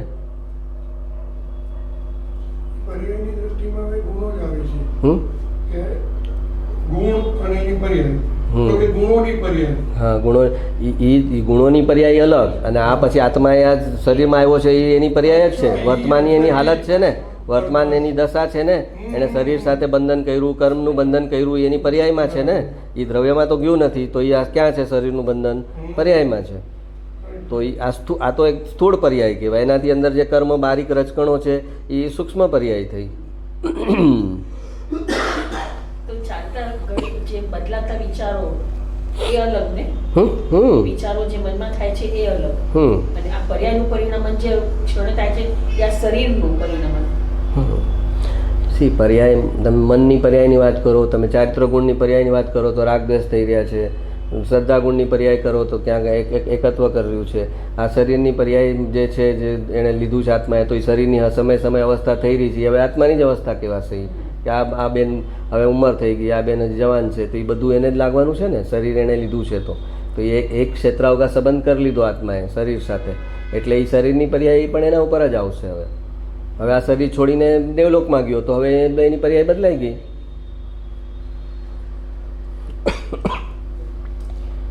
તો કાર્મણ શરીર લીધું પહેલાં આત્માએ, એ પર્યાય એક થઈ. પછી કાર્મણ શરીરને કારણે આ સ્થૂળ શરીર આવ્યું, એ પણ એની જ પર્યાય થઈ ગઈ. અને સિદ્ધ ભગવાને કાર્મણ શરીર પાડી નાખ્યું તો સ્થૂળ શરીર બી બળી ગયું. તો હવે એ જેમ શુદ્ધ સ્વરૂપી આત્મા છે એમ જ રહ્યા. પર્યાય એક જ શબ્દનો એક જ અર્થ નથી. શરીરને બી લાગુ પડી શકે, મનને બી લાગુ પડી શકે, અને આત્માના ગુણોને પણ લાગુ પડી શકે. સિદ્ધ ભગવાનને તો શરીર નથી, તો બે વસ્તુ અલગ થઈ જાય કે એક આત્માની પર્યાયમાં એક શરીર છે અને એક સિદ્ધ નથી એને શરીર નથી, તો બે પાર્ટ પડી જાય. આત્માના બે પાર્ટ પડી જાય. હા, પણ એ તો કાર્મણ શરીર છે ત્યાં સુધી જ છે ને શરીરનો બંધન. એટલે જ્યારે સિદ્ધ ભગવાને કાર્મણ જ 8 કર્મો જ બાળી નાખ્યા, ત્યાર પછી એને જે નૈમિત્તિક રૂપે જે સ્થૂળ શરીર હતું એ વયું ગયું. એને આ આખી જે આ મલિન પર્યાય જ બંધ થઈ ગઈ. હવે એમને રાગદ્વેષે નથી થતા, એમને મન પણ નથી. સિદ્ધ ભગવાનને મન પણ નથી, એમને વિભાવ બી નથી થતા. તો એ એમને નથી થતા, પણ અત્યારે જે આ સ્થિતિમાં અત્યારે જે છે, હજી છદ્મસ્ત અવસ્થામાં છે, તો એ એની જ પર્યાય ગણાશે. અને એનું જે કોષ છે કાર્મણ શરીર, એ બાળશે પછી તો શુદ્ધ સ્વરૂપી આત્માને કાંઈ નથી આ પર્યાય. શરીરની કે મનની પર્યાય નથી, પણ અત્યારે આત્મા શરીર અને મનના સંબંધમાં છે, તો એની શરીરની પર્યાય ને મનની પર્યાય એની જ પર્યાય ગણાય છે ને.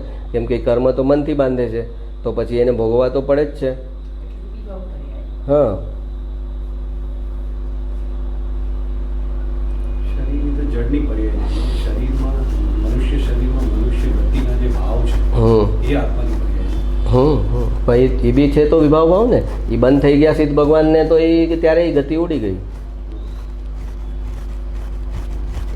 એ મનુષ્ય પ્રમાણેના ભાવ કહી રહ્યા, તો પણ એ એટલું ટેકનિકલી અંદર ન જવાનું હોય. અત્યારે આત્માએ શરીર ધારણ કર્યું એમ જ લેવાનું હોય, લેમેન તરીકે, કે આત્માએ જે વિભાવ ભાવ કહી રહ્યા એના પ્રમાણે એને સ્ત્રીનું શરીર મળ્યું, પુરુષનું શરીર મળ્યું, તો એ આત્માની જ પર્યાય ગણવામાં આવે વ્યવહારમાં. તો પછી આત્માને રાગદ્વેષ થાય છે એ આત્માની પર્યાય ન ગણાય. કે આ સિદ્ધ ભગવાનની સાથે મેચ કરીએ તો જે રાગદ્વેષ કરે છે, ક્રોધ માન માયા લોભ, તો એ પણ આત્માની પર્યાય ન ગણાય. ભાવ થયા. તો પણ સિદ્ધ ભગવાનને એ ભાવ પણ નથી થતા. સિદ્ધ ભગવાનને આ ભાવ જ નથી થતા, એને જ્ઞાન ભાવ જ છે ખાલી. હા, એ ભાવ જે થયા એ એના જ્ઞાન ભાવમાં વિતરાગી પર્યાય થઈ. આપણામાં રાગી પર્યાય છે પર્યાય. હા, તો રાગી પર્યાય થઈ એટલે શરીર આવશે જ. હા, એટલે શરીર એ જળની પર્યાય થઈ ગઈ. આ જળની પર્યાય એકાંતે જળની નથી. એકાંતે જળની હોય તો તમને આ કૂચાવે છે તો તમને કેમ વાગે છે? એકાંતે જળની પર્યાય છે તો જે ભાવ છે કે આ શરીરમાં એકત્વ છે એ આપણી આ શ્રદ્ધા ગુણની વિપરીત પર્યાય ચાલી રહી છે, ચારિત્ર ગુણ. હા, પણ તો છેલ્લે તો વાત તો એ જ થઈ ગઈ ને. તો આ કીડી આત્મા છે, તો કહેવાય કે આને કીડીને નહીં મારો, તો કીડીને નહીં મારો તો એ તો આત્મા છે ને, તો ક્યાં મરે? પણ આપણે વ્યવહારમાં શું કહીએ કે ભાઈ કીડીને નહીં મારો. તો શરીર જે જ્યારે આત્માના પ્રદેશ અહીંયા આખા શરીરમાં ફેલાયેલા છે, એની સાથે એકત્વ કરીને. તો અત્યારે તો એ આત્મા જે શરીરની જે અવસ્થા છે એ આત્માની જ અવસ્થા ગણાશે. તો આત્માએ ક્રોધ કર્યો એ પણ ન ગણી શકાય, કેમ કે આત્મામાં વિભાવ, આત્માના ગુણમાં વિભાવ શક્તિ છે જ નહીં. આત્માના જો મૂળ ગુણ છે ને એમાં વિભાવ કરવાનું છે જ નહીં. પણ એક વિભાવિક શક્તિ બી એક છે કે જેના લીધે ધ્રુવ દ્રવ્ય છે, એમાં રાગ દ્વેષ કરવાનો કોઈ ગુણ નથી. ક્રોધ કરવાનો, માન કરવાનો, માયા કરવાનો એ અધ્ધરથી પર્યાયમાં અધ્ધરથી ઉત્પન્ન કરે છે. અને આપણે સ્વરૂપ જે આત્માનું કહીએ છીએ એમાં તો એ ગુણ છે જ નહીં, ક્રોધ માન માયા લોભનો. અને છતાં આપણે ક્રોધ કરે છે તે આત્માની જ પર્યાય કહીએ છીએ.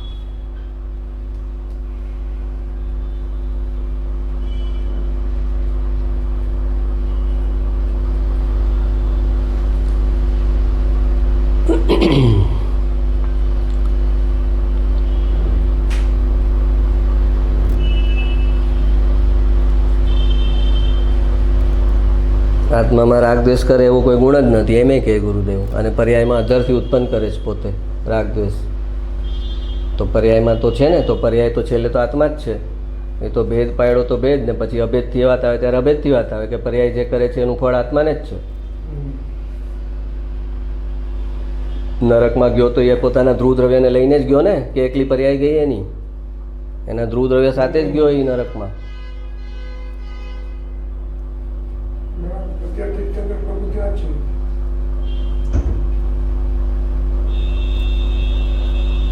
એટલે શરીર એટલે જડની જ પર્યાય એમ એકાંતે ન લઈ શકાય. જે ઓલા આત્મસિદ્ધિની ઓલી ગાથા છે, ભાવ કર્મની જ કલ્પના માટે ચેતન રૂપ, જીવ વીર્યની સ્ફૂર્ણા ગ્રહણ કરે જળધૂપ. હા, તો ઓલા શિષ્ય કહે છે કે કર્મ તો જળ છે ને, તો પછી જળ કર્મને કેવી રીતે ખબર પડે બધી, ચેતનની પર્યાય કેવી રીતે થઈ જાય? અને કર્મ તો જળ રજકણો છે, તો કે રજકણો જે છે કર્મ એ અલગ દ્રવ્ય કર્મ છે. પણ ભાવ કર્મ છે એ ભાવ કર્મની જ કલ્પના, એ આત્માએ કરેલી કલ્પના છે આત્માએ. અને એ આત્માએ કરેલી કલ્પના છે તો એનું એને સામે એ દ્રવ્ય કર્મને ખેંચે છે. ભાવ કર્મની જ કલ્પના માટે ચેતન રૂપ, તો એ ચેતનવંતી છે. ભાવ કર્મ છે એ ચૈતન્યમય છે. એક તરફ કહે છે ભાવ કર્મ તારું સ્વરૂપ નથી, દ્રવ્ય કર્મ ભાવ કર્મ નો કર્મથી તું જુદો છે અને તારામાં છે નહીં ને તું ઈ છો નહીં, એમ કહેશે. અને બીજી તરફ એમ કહેશે કે ભાવ કર્મ આત્માએ કરેલી કલ્પના છે અને એટલે એ ચૈતન્યમય છે. અને એ જ્યારે ભાવ કર્મ આત્મા કરે છે ત્યારે એના વીર્ય ગુણની સ્ફૂર્ણા થાય છે. અને વીર્ય ગુણની જે સ્ફુરાયમાન થાય છે, એક્ટિવેટ થાય છે, એનાથી એના મન વચન કાયાના યોગમાં ચંચળતા ઉત્પન્ન થાય છે. અને એ ચંચળતા મન વચન કાયાના યોગમાં જે ઉત્પન્ન થાય છે એને કારણે આત્માના પ્રદેશોમાં કંપન થાય છે. અને એ કંપન થવાને કારણે આત્માના પ્રદેશોમાં મેગ્નેટિઝમ એક પ્રકારનું ઉત્પન્ન થાય છે, જે એ જેવો ભાવ કર્યો છે એને અનુરૂપની જે કાર્મણ વર્ગણાઓ છે એને એ ખેંચી લે છે. તો કાર્મણ વર્ગણાઓને આત્માએ ખેંચી, તો કે આત્મા તો એ ચેતન જળને તો કાંઈ ન કરી શકે ને. તો કે જ્યારે જે અપેક્ષાથી વાત ચાલતી હોય એનાથી વિપરીત અપેક્ષામાં ન જવાય. ચેતન દ્રવ્ય જળ દ્રવ્યની પર્યાય ન કરી શકે. હા, એ નિયમ છે. તો કે આત્માએ અહીંયા કીધું, આત્માએ ભાવ કર્મથી દ્રવ્ય કર્મને પોતાના તરફ ખેંચ્યા. તો કર્મને ખેંચ્યા આત્માએ, તો કે એ તો એ કર્મની પોતાની પર્યાય હતી, જળની. એ જળનું ક્રમબદ્ધ હતું, એને એ રીતે લાગવાનું હતું અહીંયા મૂવ થઈને, એ એનો ક્રમ હતો. હા, પણ એમાં એને આત્માનો ભાવ નિમિત્ત બન્યો, તો ત્યારે એ આત્માએ જ કર્યું એમ પણ કહી શકે. એને નિશ્ચયથી કહે તો એમ પણ કે એના આત્માએ નથી કર્યું, એનો કાળ હતો. તો પછી ખરી ગયા એ એનો કાળ હતો, એમાં ભગવાને કાંઈ નથી ખેરવ્યા કર્મોને. ભગવાને નથી ખેરવા, એ એનો ખરવાનો કાળ હતો એટલે ખેરા.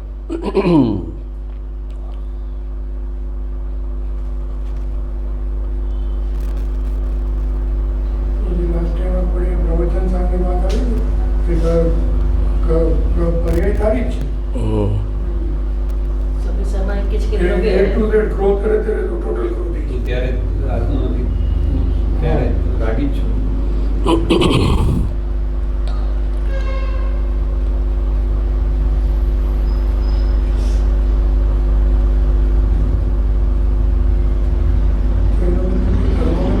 કર્મના પરમાણુ છે એ ભરેલા જ છે.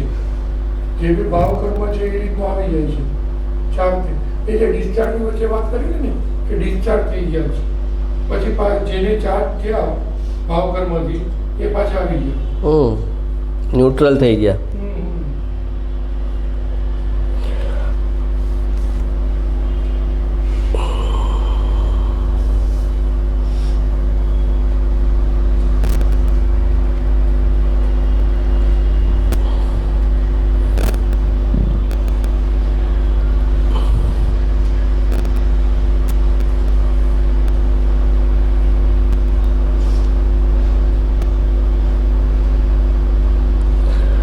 ત્રિકાળી જ્ઞાયકને વિશેષ સ્થિરતાપૂર્વક ગ્રહણ કરતા ચારિત્ર દશા પ્રગટે. શુભ અશુભ ભાવ, શુભાશુભ ભાવો તો મેલ છે, વિભાવ છે, દુઃખના કારણ છે. દ્રવ્યને ગ્રહણ કરતા તે વિભાવો કંઈ ઉત્પન્ન ન થાય. શુદ્ધતા અર્થાત ધર્મ જ ઉત્પન્ન થાય. આહા, બેનનું આવું સરસ પુસ્તક બહાર આવી ગયું. 40-50 હજાર બહાર પડી ગયા છે. ગુજરાતી અને હિન્દી આત્મધર્મના ગ્રાહકોને ભેટ આપ્યા છે. અરે, આવી ચીજ બીજે ક્યાં છે? ત્રિકાળી દ્રવ્ય સ્વભાવને પકડતા ધર્મદશા પ્રગટે. ધર્મ પ્રગટાવવાનો આ એક જ ઉપાય છે. શાસ્ત્રના બહિર્લક્ષી ભણતરથી ધર્મ સમ્યક દર્શન જ્ઞાન ન પ્રગટે. અરે, આ વાત કેમ બેસે? શાસ્ત્રના બહિર્લક્ષી ભણતરથી અંદર આત્મદશા ન પ્રગટે.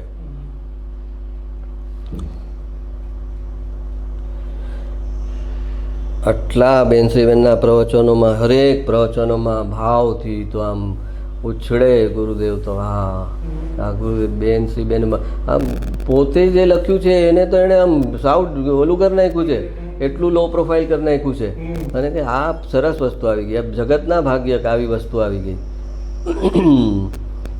મહારાજો, સાધુ મહારાજો વાંચશે તો એકવાર એનો અહમ મૂકીને વાંચે તો એ ન્યાલ થઈ જશે. આમ ગુરુએ તો શિષ્યની તારીફ કરવામાં કાંઈ બાકી નથી રાખ્યું, પોતાનાથી ઉપર સ્થાપિત કરી દીધા છે. એટલે જ્યારે બધે ગુરુદેવનું પુસ્તક પલ્લે ન પડતું ને બેનશ્રીબેનનું ફરી ફરીને વાંચતો ને એ મને સમજાતું, ત્યારે મને ખબર નહોતી કે ગુરુદેવે આ બધી તારીફ તો હમણાં વાંચી ગુરુદેવ કે, પણ ત્યારે ખેંચાણ બેનશ્રીબેનના પુસ્તકનું થાય કે આ બરાબર છે.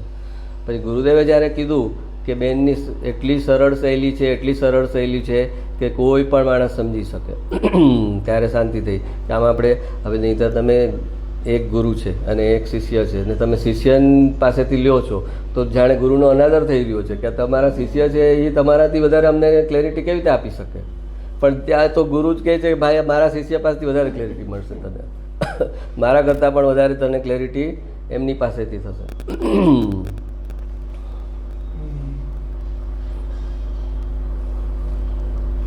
અને બેનશ્રીબેનને પૂછો તો કે ભાઈ આત્મા શબ્દ જ અમે ગુરુદેવ પાસેથી બોલતા શીખ્યા.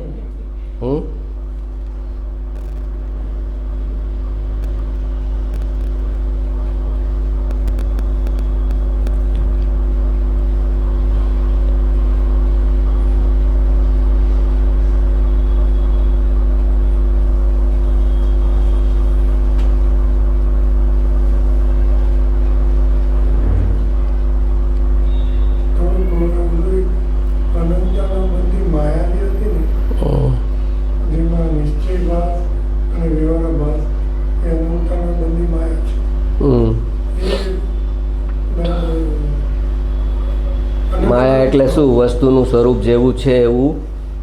અધ્યાત્મમાં માયા, લૌકિકમાં માયા કરે છે એની વાત નથી, પણ અનંતાનુબંધી માયા શું કે વસ્તુનું જે સ્વરૂપ છે એને ઉલટી રીતે ખતવણી કરે. મોક્ષનો માર્ગ જે છે એકચ્યુઅલ એની ખતવણી ઉલટી રીતે કરે. તો નિશ્ચયાભાસી બી ઉલટી રીતે કરે છે કે વ્યવહારની જરૂર નથી, નિશ્ચયથી થઈ જશે. તો એ ઉલટી રીતે એણે માર્ગની ખતવણી કરી ને તો એ માયાચારી થઈ. જેવો માર્ગ છે નહીં, જેવું વસ્તુનું સ્વરૂપ નથી એવું એણે પોતે પોતાના અભિપ્રાયમાં લીધું, એટલે એ માયાચારી થઈ. વ્યવહારાભાસી નિશ્ચયને છોડી દે છે કે શુભ રાગના અવલંબને જ મારું કામ થઈ જશે અને શુદ્ધ સ્વભાવમાં જવાની જરૂર નથી. તો એણે બી વસ્તુનું સ્વરૂપ જેવું છે એવું ન સ્વીકાર્યું. એ એક તરફ લેફ્ટ, આ રાઈટ તરફ ઝૂકી ગયો, આ લેફ્ટ તરફ ઝૂકી ગયો, અને ઓલું ત્રાજવું જે છે એ નિશ્ચય વ્યવહારનું સમાંતર ચાલે છે. તો એ ઝુઈકા એ માયાચારી થઈ એને. અને એ પોતે તો મોક્ષના માર્ગ સંબંધિત નિર્ણયમાં એણે રોંગ કર્યું ને. લૌકિકમાં માયાચારી કરી એ અલગ વસ્તુ, ફળ છે એનું ફળ અલગ છે. લૌકિકમાં એ કે બીજા સાથે ચીટિંગ કરી એનું ફળ અલગ છે, પણ આણે તો મોક્ષ માર્ગ સંબંધિત પોતાના આત્મા સાથે જ છેતરપિંડી કરી કે ના ના આમ બરાબર લાગે છે મને. તો એ અનંતાનુબંધી માયા થઈ ગઈ. નિશ્ચયાભાસ અને વ્યવહારાભાસ બંને અનંતાનુબંધી માયા છે. અને આત્માની વાત સાંભળવામાં રસ રુચિ ન હોવા એ અનંતાનુબંધી ક્રોધ છે. પર્યાયથી પોતાની મોટપ માનવી એ અનંતાનુબંધી માન છે.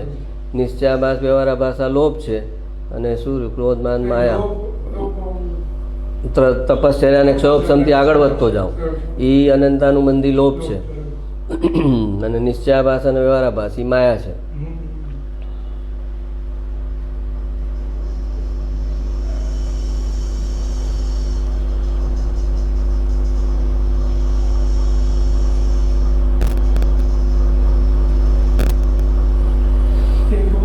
આપણે એટલે હમણાં ઓલું સબકોન્શિયસ હતું કે સરળ ને નિખાલસ હોય તો કેમ એને શું ફાયદો થાય? સરળતા અને નિખાલસ તો કે ફાયદો એ થાય કે એનું સબકોન્શિયસ જનરેટ ન થાય ફાલતુ વાતો માટેનું. સરળ અને નિખાલસ હોય, જેટલી સરળતા અને નિખાલસતા છોડે એટલે અંદર એને સ્ટોર કર્યું બધું. એ સ્ટોર કર્યું એ ક્યાં જશે? એ સબકોન્શિયસમાં સ્ટોર થશે બધું. અને એટલે એ આપણે કહેવાય મીંડાનો મોક્ષ ન થાય. મીંડાનો મોક્ષ ન થાય. એકવાર બોલકાનો મોક્ષ થઈ જાય. બોલકો હોય ને, વધુ અતિશય બોલતો હોય ને એનો મોક્ષ થઈ જાય, પણ મીંડાનો મોક્ષ ન થાય. કેમ? આપ તો એક તો આમ તો બોલી દીધું, પણ એનું રીઝન શું? તો કે રીઝન શું કે એનું સબકોન્શિયસ ક્યારેય ખાલી જ નહીં થાય. મીંડા માણસનું સબકોન્શિયસ ક્યારેય ખાલી જ નહીં થાય, અને એ કચરો ભરેલો છે, એમાં અહીંયા નવી વસ્તુ નાખી જ નહીં શકે. સારા ફિલિંગ બી છુપાવે, ખરાબ ફિલિંગ બી છુપાવે, બધું જ pack pack pack pack, seal pack.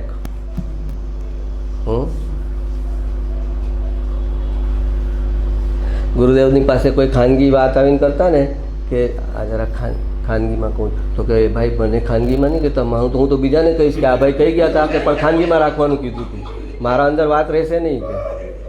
તો હું તો એને કહીશ કે ભાઈ આમ કહી ગયા પણ આમ ખાનગીમાં રાખવાનું કીધેલું, પણ કે મારાથી નહીં રહે, એટલે એવી કે એટલી ખાનગી હોય તો મને નહીં કરતા. હા, આ સરળ નિખાલસની આ તકલીફ હોય.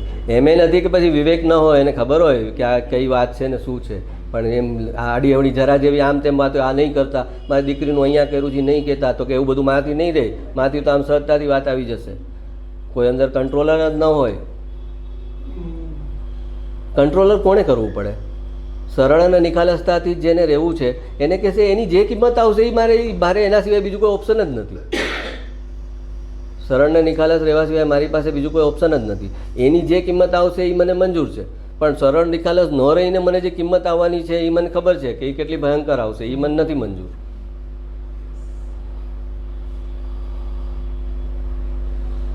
હવે કૃપાળુદેવ એમ કે સરળતા અને નિખાલસતા એ મુમુક્ષુના મુખ્ય ગુણ છે, તો આપણે ત્યારે એ તો સમજાય, પણ આનું રીઝન શું છે?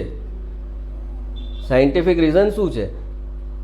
તો કે એની અંદર કોઈ બ્લોક કરેલા ઇમોશન્સ જ ન હોય. સરળ નિખાલસ આગળ જે બન્યું, જે આજના દિવસમાં બન્યું એને લાગી આવ્યું, તો જે મળ્યું એની યાર એને શેર કરી નાખ્યું અને થઈ ગયા હળવા. આ લેડીઝોમાં હજી વધારે હોય, થોડું ઓછું, જ્યાં હોય ત્યાં હળવા થઈ જાય, એટલે એને સબકોન્શિયસ ઓછું હોય. હવે આજકાલના તો આ લેડીઝો અત્યારે પાછમારાના છે, એટલે એમાં એવું કહી શકાય એમ નથી કે એ બધે.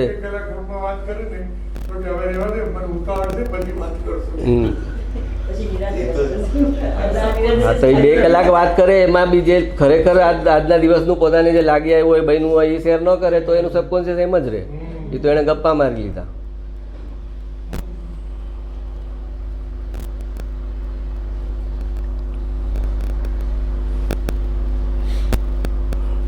હવે એને સાયન્ટિફિકલી સમજાવો ને તો જ વાત સમજાય. કૃપાળદેવ જેવા બિચારા સિમ્પલ કે ભાઈ સરળ ને નિખાલસ રહેજે ને તો મોક્ષના માર્ગમાં આગળ વધતો જઈશ.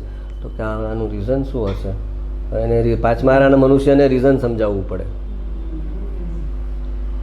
ચોથા આરાના મનુષ્યને ગુરુના શબ્દો પર ભરોસો હોય કે આણે કીધું છે ને આમ, તો કંઈક એમાં મારું હિત છે. પાંચમા વાળાના મનુષ્યને સાયન્ટિફિક એનું રીઝન આપવું પડે કે આ રીઝન છે.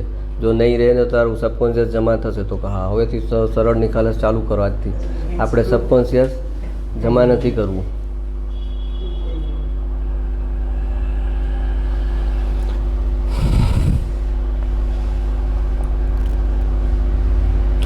બોલીને જેટલા કર્મો બને છે એનાથી વધારે કર્મો મૌન રહીને બનતા હોય છે, પણ જીવને એવો ભ્રમ રહે છે કે હું કંઈ બોલ્યો જ નથી તો કર્મ કેવી રીતે બને. બોલીને જેટલા કર્મો બને છે, અને હજી પછી મેં એને મોડિફાય કર્યું છે, અસત્ય બોલીને જેટલા કર્મો બને છે એનાથી વધારે કર્મો સત્ય છુપાવવા માટે મૌન રહીને બનતા હોય છે. એને એમ છે કે હું કાંઈ કરું તો જ કર્મ બને. ના ના ના, તું જે પરિસ્થિતિમાં જે કરવાનું છે એ ન કરે એટલે પણ કર્મ બને. ઓલા દ્રૌપદીનું વસ્ત્રાહરણ થયું ત્યારે ભીષ્મ પિતામહે શું કર્યું હતું? તો કૃષ્ણ ભગવાને એને પણ મારવાનો હુકમ કેમ આપ્યો અર્જુનને? હા, તો કે એને મૌન રહીને અનુમોદના કરી હતી. દુર્યોધનને દુશાસનને ખેંચીને આપત ને તો આખા કુટુંબના વડીલ હતા, એની સામે આંખ ન ઉઠાવી શકતી, એને કાંઈ વાળ વાંકો ન કરી શકે એવી એની પોઝિશન હતી કે એક શબ્દ બોલત દુર્યોધનને દુશાસન પર તો એ બંધ થઈ જાત ત્યાં. પણ એણે નજર નીચી કરી લીધી. તો આ નજર નીચી કરી લીધી, કોઈ કર્મ ન બન્યું? તો કે મેં તો કાંઈ કર્યું નથી, મેં એને એમ નથી કીધું કે તું આ બરાબર કરે છે, અને પણ તમે રોયકો એને, તો રોયકો નહીં કર્મ બનશે. તો આપણને બોલીને જે કર્મો હોય ને એ ખબર પડે છે, પણ ન બોલીને કેટલા બાંધા એનો હિસાબ આપણી આગળ નથી હોતો. હું બોલ્યો જ નહીં તો કર્મ કેવી રીતે બને એમ થાય ને. હા, કાંઈ બોલું તો કર્મ બને, હું કંઈ કરતો જ નથી. તો કે એક્ટ ઓફ ઓમિશનથી જેટલા કર્મ બને છે એટલા એક્ટ ઓફ કમિશનથી નથી બનતા.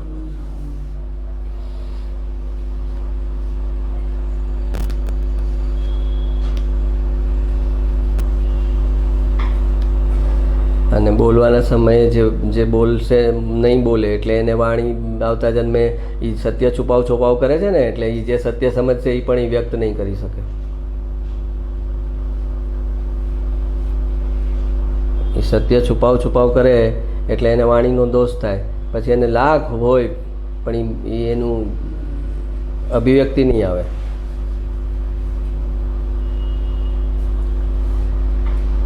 અભિવ્યક્તિ ક્યારે આવે કે પહેલાં તો સબકોન્શિયસના બધા બ્લોકેજીસ દૂર, જેટલા બ્લોકેજીસ દૂર થતા જાય એટલી અભિવ્યક્તિ આવે. સબકોન્શિયસમાં જેટલા બ્લોકેજીસ પડ્યા હોય, જેટલા હિડન ઇમોશન્સ પડ્યા હોય, જેટલા સપ્રેસ ડિઝાયર અને ઇમોશન જોયા વગરના પડ્યા હોય, એટલે એ તમને ક્રિએટિવિટી રિલીઝ ન થાય.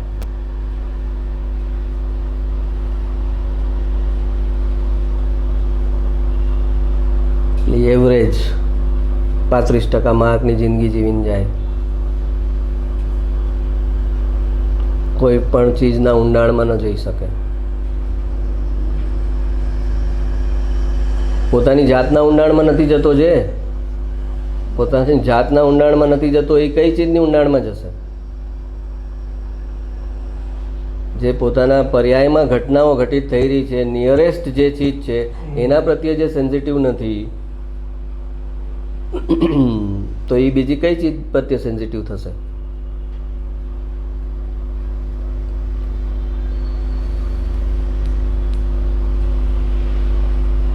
અહીંયા તો શાસ્ત્ર સ્વાધ્યાય કરતા ન હોય. હવે એને કે જેટલો શાસ્ત્ર સ્વાધ્યાય કર એટલું ખાલી બેસજે. તો કે પણ હવે શાસ્ત્ર સ્વાધ્યાય જ અમે નથી કરતા, તો ખાલી બેસીએ કે ન બેસીએ? 2 કલાક શાસ્ત્ર સ્વાધ્યાય કરે, સામે 2 કલાક ખાલી બેસવું પડે.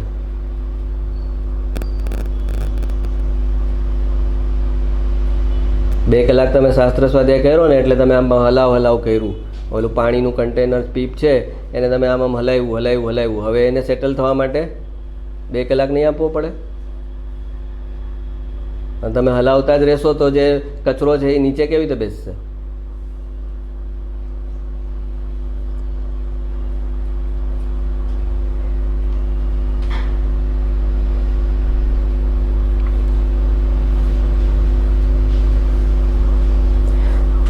ઓલું ડ્રગ એડિક્શન હોય એમ પ્રવૃત્તિનું એડિક્શન છે.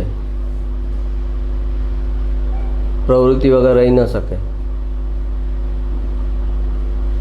અને એ પ્રવૃત્તિનું જે એડિક્શન છે એની બહુ મોટી કિંમત છે.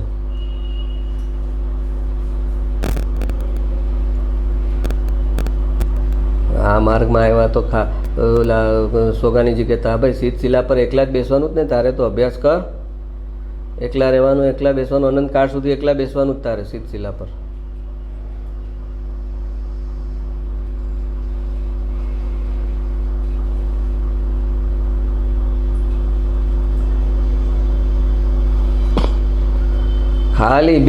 ખાલી બેસે ને એનું બધું ખુલતું જાય. આ નિયમ છે. ખાલી બેસે, ખાલી શાસ્ત્ર પણ ન લે હાથમાં, પણ પોતાની અંદર અહીંયા લાઈવ શાસ્ત્ર ચાલે છે ને, અંદર ચાલે છે ને તારું, એને જો એટલે એમાંથી બધું જ્ઞાન ને દર્શન નિર્મળ થતા જશે.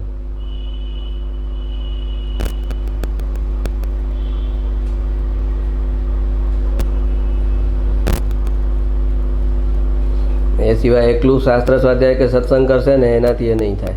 કેમ કે એ તો ભરી જ રહ્યો છે. તો જેટલું ભરે છે એને સ્પેસ તો ક્રિએટ કરવો પડશે ને તારે. અંદર નાખવા માટે સ્પેસ તો જોશે ને.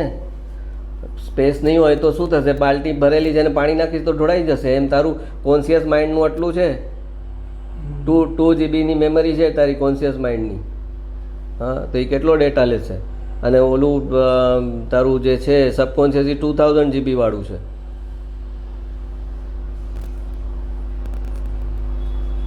તો આ તારું એ ખુલશે જ નહીં ને 2 GB ડેટા પર તારું કેટલું ચાલશે? હા, આ દિવસના 2 GB ડેટા નથી ચાલતા અત્યારે.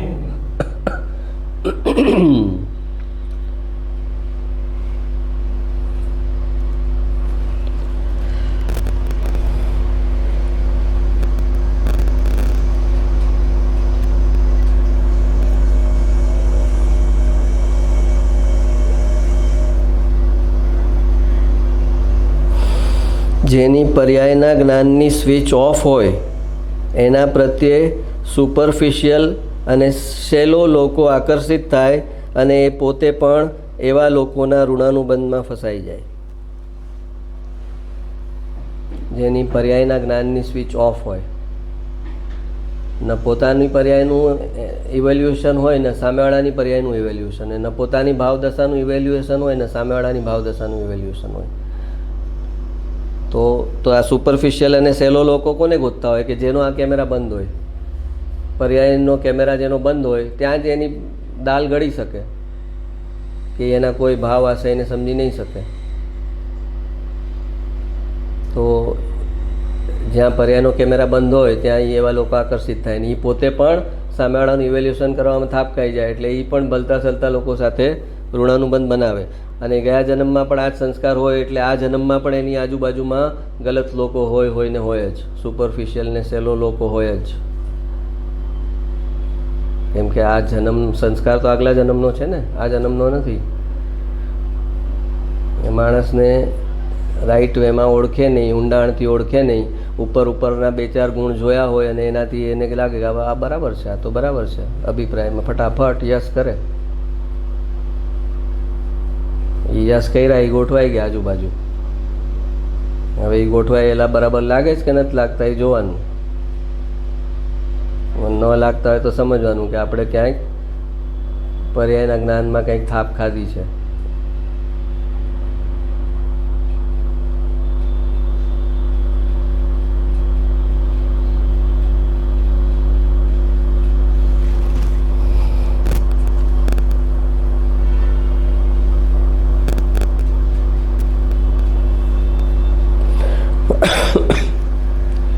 મોક્ષના માર્ગમાં સરળતા અને નિખાલસતાની શી જરૂર છે?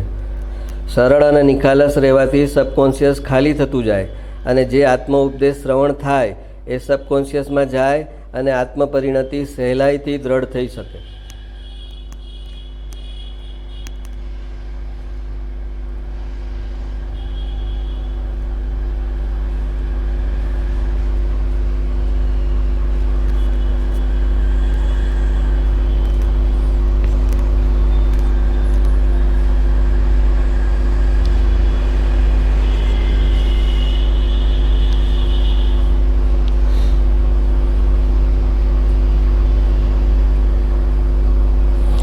સમયસારના કર્તા કર્મ અધિકારની 144મી ગાથાની આત્મખ્યાતિ ટીકામાં કહ્યું છે ને, પ્રથમ શ્રુત જ્ઞાનના અવલંબનથી જ્ઞાન સ્વભાવ આત્માનો નિશ્ચય કરીને પછી આત્માની પ્રગટ પ્રસિદ્ધિને માટે પર પદાર્થની પ્રસિદ્ધિના કારણો જે ઇન્દ્રિય દ્વારા અને મન દ્વારા પ્રવર્તતી બુદ્ધિઓ તે બધીને મર્યાદામાં લાવીને જેણે મતિજ્ઞાન તત્વને આત્મસન્મુખ કર્યું છે એવો તથા નાના પ્રકારના નય પક્ષોના આલંબનથી થતા અનેક વિકલ્પો વડે આકુળતા ઉત્પન્ન કરનારી શ્રુત જ્ઞાનની બુદ્ધિઓને પણ મર્યાદામાં લાવીને શ્રુત જ્ઞાન તત્વને પણ આત્મસન્મુખ કરતો આ આત્મા જ્યારે સમયસારને અનુભવે છે તે વખતે જ તેને આત્મા સમ્યકપણે દેખાય છે, શ્રદ્ધાય છે અને જણાય છે. શું કહે છે? સમયસારના કર્તા કર્મની 144 ગાથામાં શું કહ્યું છે? પ્રથમ શ્રુત જ્ઞાનના અવલંબનથી જ્ઞાન સ્વભાવ આત્માનો નિશ્ચય કરવો. આ શ્રુત જ્ઞાન જે છે, મતિશ્રુત જ્ઞાન અત્યારે મનના અવલંબનવાળું, એ સાવ નકામું નથી. એ નિશ્ચય કરવા માટે કામનું છે, નિર્ણય કરવા માટે કામનું છે કે આ હું શુદ્ધાત્મા છું. એ નિર્ણય મતિશ્રુત જ્ઞાનમાં થઈ શકે છે. તો સૌથી પહેલાં તો મતિશ્રુત જ્ઞાનમાં જ નિર્ણય થાય. તો કે છે શ્રુત જ્ઞાનના અવલંબનથી જ્ઞાન સ્વભાવ આત્માનો નિશ્ચય કરીને પછી આત્માની પ્રગટ પ્રસિદ્ધિ માટે, આ તો તે શ્રુત જ્ઞાનમાં જે લીધું એ તો વિકલ્પ રૂપે લીધું, એટલે તે પેલી ભૂમિકા પાસ કરી કે તારા શ્રુત જ્ઞાનમાં તો દુનિયાભરની ચીજ નાખેલી હતી તે પહેલાં તારા શ્રુત જ્ઞાનના વિષયમાં, મતિશ્રુતમાં, એમાં તે હવે નાખ્યું કે હું આત્મા છું, પણ એનાથી અનુભવ નહીં થાય, પણ એનાથી નેક્સ્ટ ભૂમિકામાં જવું પડશે. પછી શું કહે છે? નિશ્ચય કરી લીધો હું આત્મા છું, પછી આત્માની પ્રગટ પ્રસિદ્ધિની માટે, એટલે કે એકચ્યુઅલ આત્માના અનુભવ માટે પર પદાર્થની પ્રસિદ્ધિના કારણો, પર પદાર્થની પ્રસિદ્ધિ આ કરે છે. કોણ કરે છે? આ ક્ષયોપશમી જ્ઞાન, મતિશ્રુત જ્ઞાન જે બહિર્મુખ થાય છે એ આ પર પદાર્થની પ્રસિદ્ધિ કરે છે. તો કે છે એ પર પદાર્થની જે પ્રસિદ્ધિ કરે છે મતિશ્રુત જ્ઞાન, એને મર્યાદામાં લાવીને, એમાંથી પાછો ફરીને કે મને આ બધી ચીજોને વિષય નથી બનાવવી, પર વસ્તુને વિષય નથી બનાવી. પર પદાર્થની પ્રસિદ્ધિના કારણો જે ઇન્દ્રિય દ્વારા અને મન દ્વારા પ્રવર્તતી બુદ્ધિઓ, તે બધીને મર્યાદામાં લાવીને, એટલે આ ક્ષયોપશમ જ્ઞાનની વાત કરી છે કે જે ક્ષયોપશમ જ્ઞાન જે પર પદાર્થની પ્રસિદ્ધિ કરે છે અને એ બહિર્મુખ થઈને ભાગે છે બહારની તરફ, એને પણ મર્યાદામાં લાવીને પોતાના તરફ વાળીને જેણે મતિજ્ઞાન તત્વને આત્મસન્મુખ કર્યું છે એવો, હવે અહીંયા મતિજ્ઞાનનું અહીંયા પૂરું થયું. મતિજ્ઞાનને આત્મસન્મુખ કર્યું એણે, પર પદાર્થની પ્રસિદ્ધિ હતી ને, મતિજ્ઞાન એટલે 5 ઇન્દ્રિયો દ્વારા જે જ્ઞાન થાય છે એ મતિજ્ઞાન છે. 5 ઇન્દ્રિય જે ડેટા કલેક્ટ કરે છે એ મતિજ્ઞાન છે. તો કે એણે મર્યાદિત કર્યું અને એને આત્મસન્મુખ વાળવાની કોશિશ કરી. હવે શ્રુત જ્ઞાનનું કહે છે તથા નાના પ્રકારના નય પક્ષોના આલંબનથી થતા અનેક વિકલ્પો વડે આકુળતા ઉત્પન્ન કરનારી શ્રુત જ્ઞાનની બુદ્ધિઓને પણ મર્યાદામાં લાવીને, હવે અહીંયા શ્રુત જ્ઞાન કહે છે કે તારે આત્માના અનુભવને અંતરાય છે. હા, આનો અર્થ એ છે કે શ્રુત જ્ઞાન તારું જે ભેગું કર્યું ને, એને તને ભેગું કર્યું એ ડિઝોલ્વ કરતા નથી આવડ્યું, તું ભેગું જ કરતો ગયો છે. એ ભેગું કરવાનું હતું, સાથે ડિઝોલ્વ કરવાનું હતું, તે ભેગું જ કર્યું ખાલી. તો કહે છે કે નાના પ્રકારના, એટલે કે જુદા જુદા પ્રકારના નયના પક્ષો, આ નિશ્ચયના પક્ષથી આમ કીધું જ, વ્યવહારના પક્ષથી આમ કીધું જ, સદભૂત વ્યવહારમાં આમ કીધું જ, અસદભૂત વ્યવહારમાં આમ કીધું જ. તો કે એ જે નિશ્ચય નયોના પક્ષ, નય પક્ષોના આલંબનથી થતા અનેક વિકલ્પો, એટલે એમાં વિકલ્પો જન્મે. નિશ્ચયથી હું દ્રવ્ય છું, વ્યવહારથી હું પર્યાય છું. તો કે એ જે વિકલ્પો વડે આકુળતા ઉત્પન્ન કરનારી શ્રુત જ્ઞાનની બુદ્ધિ, શ્રુત જ્ઞાન કહે છે કે આકુળતા ઉત્પન્ન કરે છે આ બધા વિકલ્પો કરીને કે હું દ્રવ્ય છું ને પર્યાય નથી ને નિશ્ચયથી આમ છે ને ઉપાદાનથી આમ છે ને નિમિત્તથી આમ છે, વ્યવહારમાં આમ ને નિશ્ચયમાં આમ. આ શ્રુત જ્ઞાન નય પક્ષોનો કોલાહલ છે. આ નય પક્ષોનો કોલાહલ જ્યાં સુધી શાંત ન થાય, એને છોડી ન દે ત્યાં સુધી આત્માનો અનુભવ ન થઈ શકે. આ છેલ્લું હિન્ડ્રન્સ બતાવે છે. આ લાસ્ટ હિન્ડ્રન્સ આત્મામાં જતા પહેલાંનું બતાવે છે કે તે જે શ્રુત જ્ઞાનથી આત્માને સમજ્યો છે એને ટોટલ છોડી દેવો પડશે, નહીંતર તું ધ્યાનમાં નહીં જઈ શકે. એ શ્રુત જ્ઞાન જે છે એ વિકલ્પો આપતું જ રહેશે તને.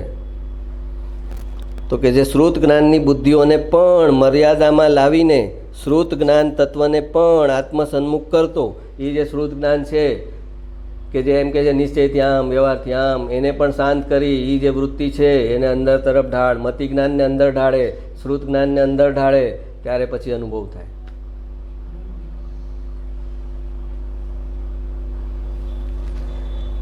શ્રુત જ્ઞાનની બુદ્ધિઓને પણ મર્યાદામાં લાવીને શ્રુત જ્ઞાન તત્વને પણ આત્મસન્મુખ કરતો આ આત્મા જ્યારે સમયસારને અનુભવે છે, સમયસાર એટલે ધ્રુવ, સમય એટલે આત્મા, અને સમયનો સાર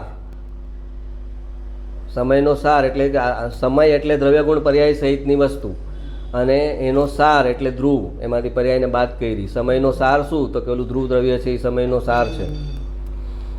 તો કે આ આત્મા જ્યારે સમયસારને અનુભવે છે તે વખતે જ તેને આત્મા સમ્યકપણે દેખાય છે, શ્રદ્ધાય છે અને જણાય છે. એ જ્યારે ધ્રુવને અનુભવે છે ત્યારે પછી એમાં સાથે સાથે અભેદ પર્યાય અનુભવમાં આવે છે.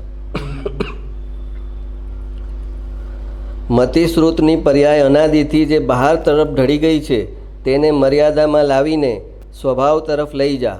તો અંદર જે ચૈતન્ય જ્ઞાયક પ્રભુ પડ્યો છે તે દ્રષ્ટિગત થશે અને અનાદિ રાગ સાથેના એકત્વની ગૂંચ ઉકેલાઈ જશે. આહા, સમયસાર તો મોટો દરિયો છે. સી તેની એક એક ગાથા ને શું તેનું એક એક પદ. જગતના ભાગ્ય કે આવું મહાન પરમાગમ રહી ગયું. સંતોને વિકલ્પ આવ્યો અને આ રચાઈ ગયું. જંગલમાં બેસેલા મુનિને વિકલ્પ આવ્યો કે હું શાસ્ત્ર રચના કરું, અને એમાં શાસ્ત્ર રચાઈ ગયું. તો કે જગતના ભાગ્ય કે એ મુનિને વિકલ્પ આવ્યો. મુનિ તો એને એમ ગણે છે કે અમે પડ્યા નીચે, 7મા ગુણસ્થાનમાં શુક્લ ધ્યાનમાંથી નીચે પડ્યા 6ઠામાં, ત્યારે અમને વિકલ્પ આવ્યો. તો એને તો અફસોસ છે કે આ નીચલી દશામાં આવ્યા અમે. પણ કે જગત માટે એ જે જ્ઞાની છે એનું જે કર્મનો ઉદય છે એ જગત માટે છે, એના ભાગ્યનો ઉદય છે. મુનિને ઈચ્છા ન હોય કે એ 7મામાંથી 6ઠામાં આવે, અને એ 6ઠામાં આવે છે એટલે જ શાસ્ત્ર રચના થાય છે. 7મામાં વયા જાય એટલે શાસ્ત્ર રચના બંધ થઈ જાય. લખતા 7મું ગુણસ્થાન આવે ને તો પેન અટકી જાય નહીં. 7મા ગુણસ્થાનમાં 7મા ઓલાના ધ્યાનમાં વયા જાય, શુક્લ ધ્યાનમાં. પછી ફિકર ન કરે કે આ ગાથા શ્લોક અધૂરા રહી ગયા, શાસ્ત્ર અધૂરું રહી ગયું, આટલું પૂરું કરું. પછી એનો ફોર્સ તો બધો અંદરનો તરફનો હોય, અને કર્મના ઉદયને કારણે જે ધક્કો આવ્યો છે એમાંય બહાર આવ્યા છે. એ ધક્કો પૂરો થાય તો એને તો અંદર જ જવું છે, એના અભિપ્રાયમાં તો અંદર જ જવું છે ને. તો શાસ્ત્ર અધૂરું બી રહી જાય, પૂરું બી ન થાય, ગાથા શ્લોક અધૂરા હોય તો એ આને આ છોડી દે.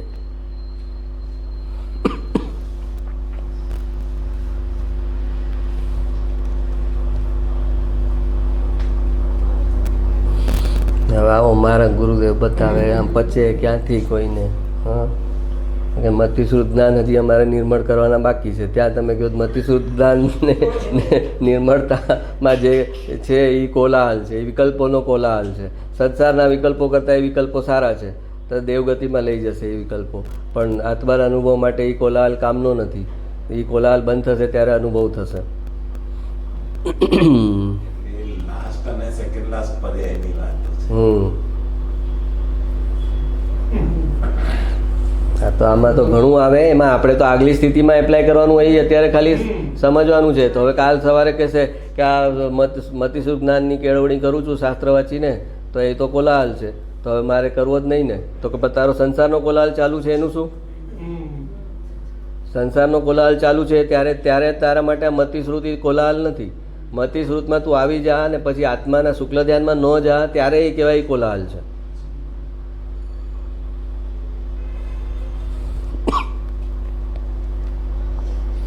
પણ મુનિ છે, આચાર્ય છે, વિતરાગવાણી છે, એ કોઈ વાત છુપાવશે નહીં.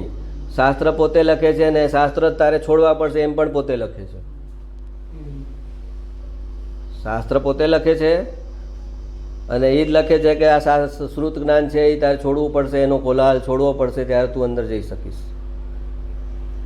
તો એ જ તો વિતરાગવાણીની કિંમત છે ને, કે એને સત્યથી આટલું ડાયવર્ટ નથી થતા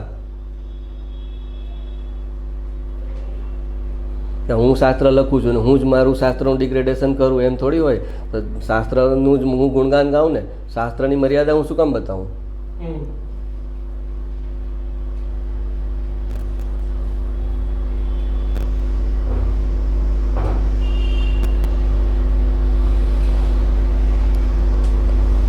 તો આ બતાવે છે ને એટલે એને કારણે દેવગતિ આવે છે.